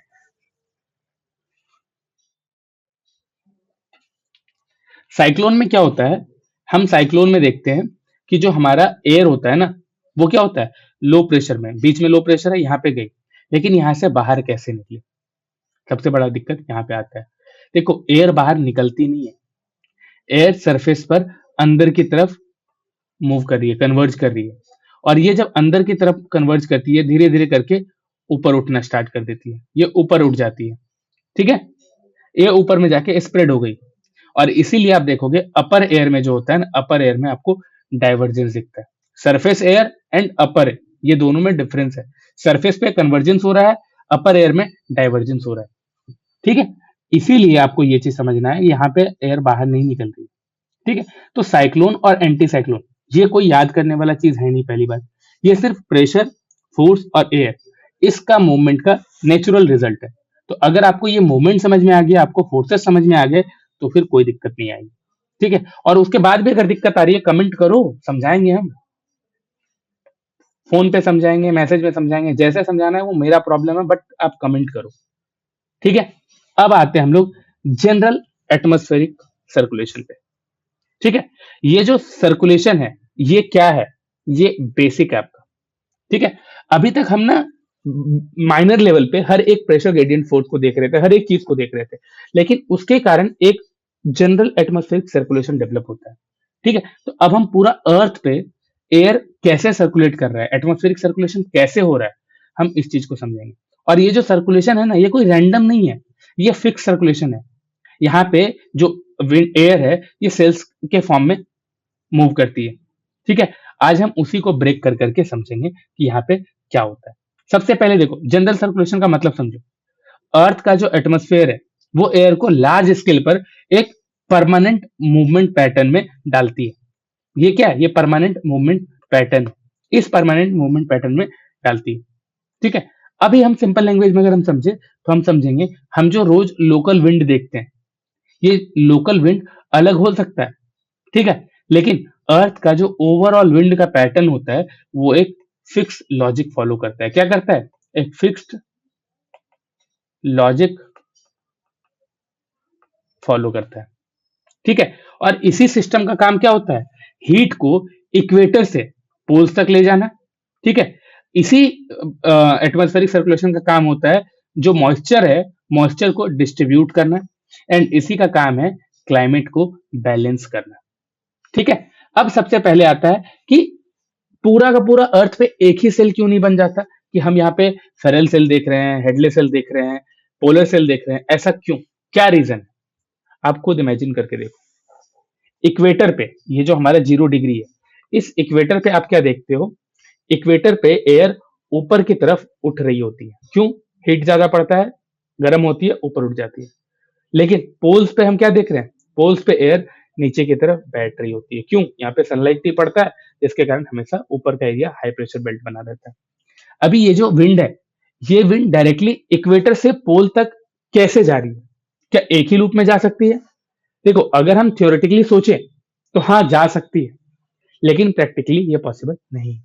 क्यों नहीं है, समझो। देखो अर्थ ना रोटेट कर रहा है अपने एक्सिस पे, ये उसका एक्सिस है, इस एक्सिस पे अर्थ रोटेट कर रहा है, कैरियोलिस फोर्स लग रहा है। तो कैरियोलिस फोर्स क्या करता है कि एयर को ना बीच में ही ब्रेक कर देता है। इसीलिए एक बहुत बड़ा सेल डायरेक्ट इतना, ये जो हम यहाँ पे 3 सेल बनाए, ये पूरा का पूरा एक बड़ा सा सेल क्यों नहीं बन पाया, तो इसका सबसे बड़ा रीजन है कैरियोलिस फोर्स। ये क्या करती है, ये एयर को बीच में ही ब्रेक कर देती है, इसलिए एक बड़ा सा सेल नहीं बन पाता है, और ये टूटकर 3 सेल में बनता है। और ये 3 सेल क्या क्या है, देखो, पोलर सेल नंबर 1, यहां से स्टार्ट करते हैं, हेडले सेल, दूसरा फेरल सेल, तीसरा पोलर सेल। अभी इन्हीं तीनों को समझते हैं, ठीक है। तो ये जो 3 सेल मॉडल है, अर्थ के हेमिस्फेयर में 3 सेल बनता है, हर हेमिस्फेयर में, आप साउथ हेमिस्फेयर चल जाओ, नॉर्थ हेमिस्फेयर चल जाओ। अब क्या है, आपको यहाँ पे दिखेगा, जो 0 डिग्री से 30 डिग्री का हमारा लैटिट्यूड है, इस एरिया में बनता है हेडले सेल, जिसको हम नंबर 1 कह रहे हैं, ठीक है। फिर 30 डिग्री से 60 डिग्री तक जो बनता है, वो क्या है, वो है फेरल सेल, एंड फिर 60 से 90 डिग्री जो बन रहा है वो है पोलर सेल। अब हम तीनों को एक एक करके समझते हैं। देखो, सबसे जो पावरफुल सेल होता है वो क्या होता है, वो होता है हेडली सेल।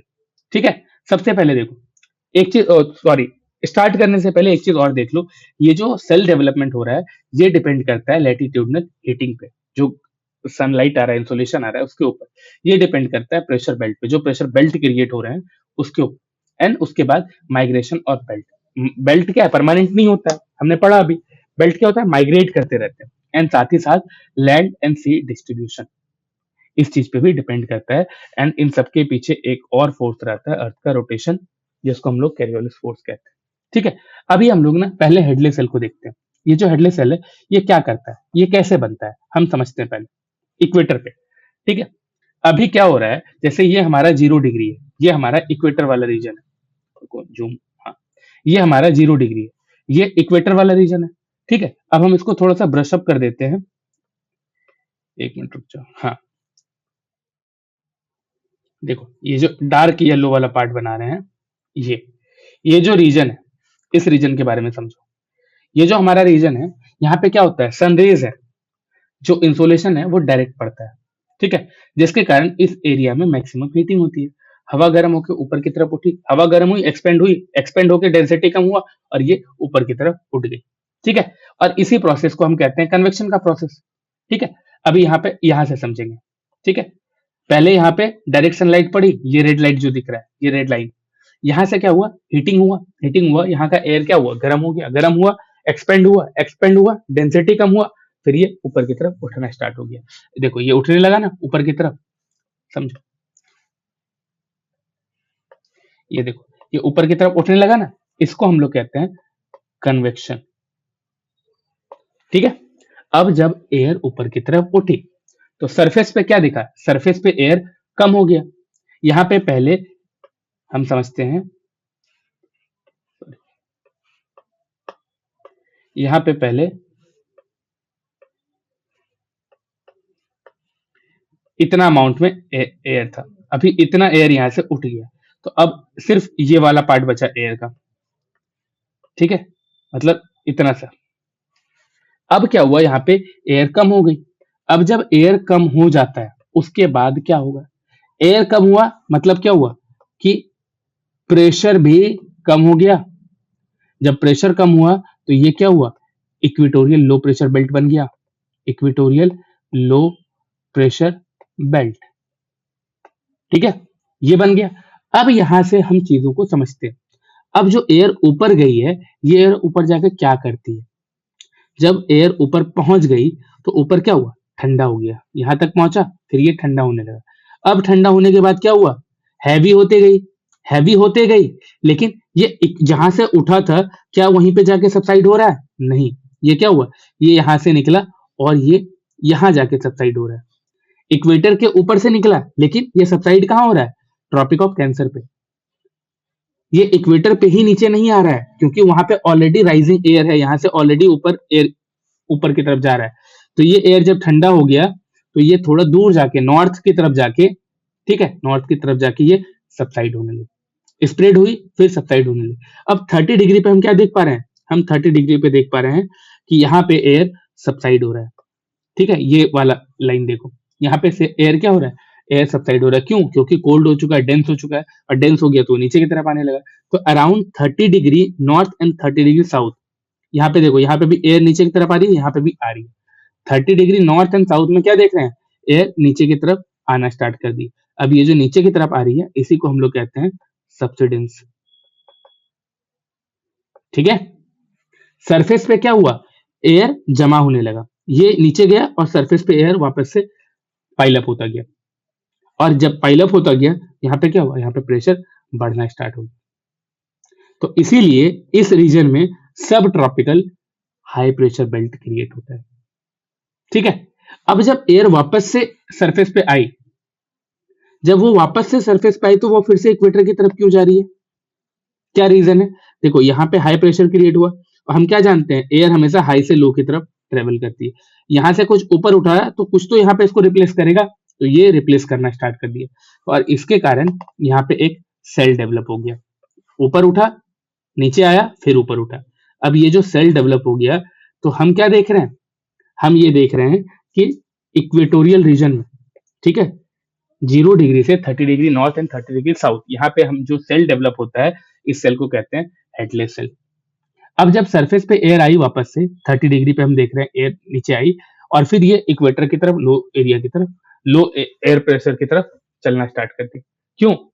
नेचर खाली जगह पसंद नहीं करता, हर जगह को भर देता है। तो आप क्या देखते होगे, 30 डिग्री से वापस से 0 डिग्री की तरफ हम देख रहे हैं एयर को जाते हुए, ठीक है। और ये क्या है, ये बेसिकली ट्रेड विंड्स हैं, जो नीचे से ऊपर की तरफ जा रही है, यहाँ पे सबसाइड की, एंड सबसाइड होने के बाद फिर जा रही है, तो ये क्या हुआ, ये रिफ्लेक्ट हो जा रही है। क्यों? Because of Coriolis force. Trade wind का डायरेक्शन क्या हुआ, डायरेक्शन चेंज होने लगा। यहाँ पे क्या हो रहा है, अगर अर्थ रुका हुआ रहता तो ये फिर से इसी तरह से जाती और फिर ऊपर आ जाती, लेकिन ऐसा नहीं है। अर्थ क्या मूव कर रहा है, रोटेट कर रहा है। और जब अर्थ रोटेट करता है तो हम क्या देखते हैं, ये जो हमारा ट्रेड विंड है, ये डिफ्लेक्ट हो जाता है। देखो ये जो ट्रेड विंड यहाँ से जा रहा है, ये विंड क्या हो रहा है, डिफ्लेक्ट हो जा रहा है टुवर्ड किधर, लेफ्ट की तरफ। क्लियर है? अभी देखो अर्थ घूम रही थी, करियोलिस फोर्स तो लग रहा था, तो नॉर्दर्न हेमिस्फीयर में क्या देखते हैं, नॉर्थ ईस्ट, ठीक है, यहाँ पे क्या देख रहे हैं, नॉर्थ ईस्ट ट्रेड विंड चल रही है, नॉर्थ की तरफ जा रही है लेकिन ईस्टर्न साइड में। सदर्न में क्या देख रहे हैं, साउथ की तरफ चल रही है लेकिन ईस्टर्न साइड में। तो हम क्या देख रहे हैं, ये क्या है, ये ईस्टर्ली ट्रेड विंड्स है, इसी को हम लोग कहते हैं ईस्टर्ली ट्रेड विंड। तो हम हेडली सेल को कंप्लीट कर लिए। हेडली सेल पे क्या हो रहा है, इक्वेटर से एयर ऊपर की तरफ उठ रहा है, rising air low pressure create कर रहा है, और फिर 30 डिग्री पे ये जाके सिंक कर रहा है। और इसी सेल के नीचे क्या होता है, इस सेल के नीचे में लगातार बहुत भयानक बारिश हो रही होती है इस रीजन में, 0 डिग्री पे, इक्वेटर पे लगातार बारिश हो रही होती है, ठीक है। अब देखो यहाँ पे एक और कॉन्सेप्ट आता है आईटीसीजेड का, जो हम लोगों ने यहाँ पे अभी डिस्कस किया था, ठीक है। अभी देखो आईटीसीजेड में क्या होता है, हमने बोला था कि दोनों तरफ से एयर आके कन्वर्ज करती है। तो देखो यहाँ पे क्या हो रहा है, इधर से भी एयर आ रही है, इधर से भी एयर आ रही है, ये दोनों एयर एक दूसरे के साथ जाके कन्वर्ज कर रही है। आईटीसीजेड कोई अलग चीज नहीं है, आईटीसीजेड बेसिकली हेडलेस सेल है ना, हेडलेस सेल, ये हेडलेस सेल है, ये भी हेडलेस सेल है। इन दोनों का आप देखते हो जो विंड है एक दूसरे के साथ मिलती है यहाँ पे, ठीक है। ये भी यहाँ से गई, ये भी यहाँ से गई, दोनों एक जगह पे मिली। ये क्या हो रहा है, सरफेस विंड का यहाँ पे मीटिंग पॉइंट है, ठीक है। और ये मीटिंग पॉइंट क्या करता है, आईटीसीजेड जोन बनाता है। और ये कहाँ होता है, ये इक्वेटर के पास होता है, जहां पे नॉर्थ ईस्टर्ली जेट स्ट्रीम और ये ट्रेड विंड, सॉरी, और ये साउथ ईस्टर्ली ट्रेड विंड, ये दोनों जाके मिलती है, स्ट्रॉन्ग कन्वर्जेंस जोन बनता है, और एयर फिर रैपिडली ऊपर की तरफ जाने लगता है, ठीक है। और इसी का रिजल्ट होता है यहाँ पे बहुत ज्यादा क्लाउड देखने को मिलता है, बहुत ज्यादा थंडर स्टॉर्म देखने को मिलता है, बहुत ज्यादा रेनफॉल होता है। इसीलिए आईटीसीजेड को कहते हैं डोल्ड्रम्स। मतलब सरफेस पे एयर जो होता है ना, वो बहुत काम होता है, लेकिन अपर जैसे ही वो ऊपर जाता है, तो ऊपर वो बहुत ही ज्यादा एरोगेंट होता है, बहुत ही ज्यादा, मतलब क्या वर्ड ले लें हम यहाँ पे, एग्रेसिव होता है, ठीक है। तो यहाँ पे हम क्या देखें, इक्वेटर पे ये जो चीज डेवलप हो रहा है, इसके कारण इक्वेटर को बहुत गर्म बोला जा रहा है, थर्मल इक्वेटर का नाम दिया जा रहा है, ठीक है। ये तो था हमारा हेडली सेल का। अब आता है फेरल सेल। फेरल सेल के साथ क्या हो रहा है, ये जो 30 डिग्री साउथ, ठीक है, और 30 से 60 डिग्री नॉर्थ, ये दोनों जगह पे फेरल सेल बन रहा है। फेरल सेल में क्या है, देखो फेरल सेल डायरेक्टली हीटिंग से तो नहीं बन रहा है, क्यों, हीटिंग तो इक्वेटर पे डायरेक्ट पहुंच रहा है। तो फेरल सेल बेसिकली कैसे बन रहा है, आखिर यहाँ पे क्या हो रहा है, तो अब हम इस चीज को भी समझते हैं। एक साइड से समझेंगे, दूसरा आपको खुद ही समझ जाना है, ठीक है। देखो फेरल सेल में क्या होता है, हीटिंग तो डायरेक्ट इंपैक्ट नहीं करता है, ठीक है, क्योंकि यहाँ पर इक्वेटर जैसा हीटिंग तो है नहीं, ना ही पोल जैसा कूलिंग है इस रीजन में, ना इक्वेटर जैसा हीटिंग दिख रहा है, ना पोल जैसा कूलिंग दिख रहा है। ये जो सेल है, ये सेल पोलर सेल और हेडलेस सेल, इन दोनों के बीच का एक एडजस्टमेंट है। 30 डिग्री पे क्या होता है ना, एयर नीचे आके बैठ रही है, यहाँ से देखो, ये जो एयर यहाँ से गई, ये जो एयर हम देख रहे हैं, ये एयर नीचे आई 30 डिग्री पे, ठीक है। 30 डिग्री पे एयर सबसाइड कर रही है, हाई प्रेशर क्रिएट कर रही है इस रीजन में, ठीक है। अब यहाँ पे जब हाई प्रेशर क्रिएट हुआ, तो यहाँ हाई प्रेशर से एयर हमेशा क्या है, लो प्रेशर की तरफ जाता है, तो कहीं तो लो प्रेशर क्रिएट हो रहा हो, यहाँ देखो, यहाँ लो प्रेशर क्रिएट हो रहा था, एयर इधर भी आ रहा था, और यहाँ पे भी लो प्रेशर क्रिएट हो रहा है, तो एयर इधर भी जा रहा है। ठीक है, तो आप देखो 60 डिग्री पे जाके हम जब देखते हैं तो 60 डिग्री पे लो प्रेशर क्रिएट हुआ है, यहाँ पे 60 डिग्री पे लो प्रेशर क्रिएट हुआ है। ठीक है, तो 60 डिग्री पे क्या है, लो प्रेशर क्रिएट हुआ, और इसी रीजन में हम क्या देख रहे हैं, यहाँ पे हॉट और कोल्ड, ये दोनों तरह का विंड एक दूसरे से मिल रहा है। ये कोल्ड है ब्लू, ये रेड क्या है, हॉट है, ये दोनों एक दूसरे से मिल रहा है। ठीक है, एयर क्या है, आप यहाँ पे देख रहे हो कि ये कोलिजन जोन बना रहा है, और ये कहाँ हो रहा है, ये सरफेस पे। एयर 30 डिग्री से 60 डिग्री तक की तरफ मूव कर रही है, 30 डिग्री से 60 डिग्री की तरफ मूव कर रही है। ठीक है, यहाँ पे ये मूवमेंट हो रहा है, और प्रेशर लॉजिक क्या दिखेगा, हम क्या जानते हैं, ये हमेशा हाई से लो की तरफ जाता है, प्रेशर ग्रेडियंट फोर्स यही बताता है ना। तो ये क्या है, यहाँ पे हाई प्रेशर था, हाई प्रेशर से ये लो प्रेशर की तरफ जा रहा है। ठीक है, और यहाँ पे भी डिफ्लेक्शन हो रहा है, आप देख रहे हो कि जब ये विंड यहाँ से 30 डिग्री से निकल के 60 डिग्री की तरफ जा रही है, तो ये क्या हो रहा है, ये डिफ्लेक्ट कर जा रही है। क्यों डिफ्लेक्ट कर रही है, because of Coriolis force. Wind का डायरेक्शन चेंज होता है, क्यों होता है, कैरियोलिस फोर्स के कारण। लेकिन आप एक चीज और समझो, यहाँ पे जो ये डायरेक्शन चेंज हो रहा है, ये एयर वेस्ट से ईस्ट की तरफ मुड़ जा रही है। ठीक है, ये एयर क्या है, वेस्ट से ईस्ट की तरफ डाइवर्ट हो जा रही है। क्यों हो रही है, क्योंकि कैरियोलिस फोर्स काम कर रहा है, और इसी डिफ्लेक्शन वाले विंड को हम बोलते हैं बेसिकली वेस्टर्लीज। वेस्टर्लीज, और इस जोन में आपको टेम्परेट, साइक्लोन, अनस्टेबल वेदर ये सब देखने को मिलता है। क्यों, क्योंकि यहाँ पे एक कोल्ड वेव और एक hot wind, sorry cold wind और हॉट विंड, ठंडा गर्म दोनों तरह का हवा एक जगह पे जाके मिल रहा है, जिसके कारण यहाँ पे जो है ना, ये फ्रंट्स का डेवलपमेंट होता है। ठीक है, ये तो था फेरल सेल का बात, लेकिन अब हम लोग पोलर सेल के बारे में समझते हैं। पोलर सेल क्या बना रहा है, ये 60 डिग्री से 90 डिग्री का बीच में बन रहा है ये सेल। यहाँ पे क्या है, बहुत ज्यादा ठंड है, एक्सट्रीम कोल्ड है, एयर यहाँ पे बहुत ही ज्यादा डेंस है। क्यों, बहुत ठंडा है, बहुत तो बहुत भारी भी होगा, तो एयर क्या होता है, नीचे की तरफ आता है। आप देख रहे हो यहाँ पे एयर नीचे की तरफ आ रही है। ठीक है, यहाँ पे क्या हो रहा है, एयर सबसाइड कर रहा है, जिसके कारण की पोलर रीजन में हाई प्रेशर बेल्ट क्रिएट हो रहा है, हाई प्रेशर बेल्ट क्रिएट हो रहा है। और सरफेस पे जो आपको एयर दिख रहा है, सरफेस पे जब एयर आता है, पोल पर क्या होता है, प्रेशर सबसे ज्यादा हाई है। 60 डिग्री पे हम क्या देख रहे हैं, प्रेशर लो है, तभी तो यहाँ पे दोनों तरह का फ्रंट एक दूसरे से मिल रहा है। 60 डिग्री पे हम प्रेशर लो देखें, और 90 डिग्री पोल्स पे हम क्या देख रहे हैं, प्रेशर हाई है। तो हम क्या जानते हैं, हाई से लो की तरफ जाता है, सिंपल। तो हवा 60 डिग्री पोल से, जहां पे हाई प्रेशर है, यहां से क्या होगा, इधर की तरफ जाएगा, लो प्रेशर की तरफ। तो 90 डिग्री से ये 60 डिग्री की तरफ चलने लगती है। And because of Coriolis force, because of Coriolis force, ये एयर जो है, जैसे यहाँ पे सेल बन रहा है, ये एयर इस तरह से मूव करनी थी, ये सीधा जाना था, बट ये क्या होता है, ये थोड़ा सा डिफ्लेक्ट करके जाता है। हर जगह पे देखो ये डिफ्लेक्ट करके जा रहा है, जिसे हम कहते हैं पोलर ईस्टर्लीज। ठीक है, अब हम यहाँ पे 60 डिग्री पे देखेंगे, यहाँ क्या हो रहा है।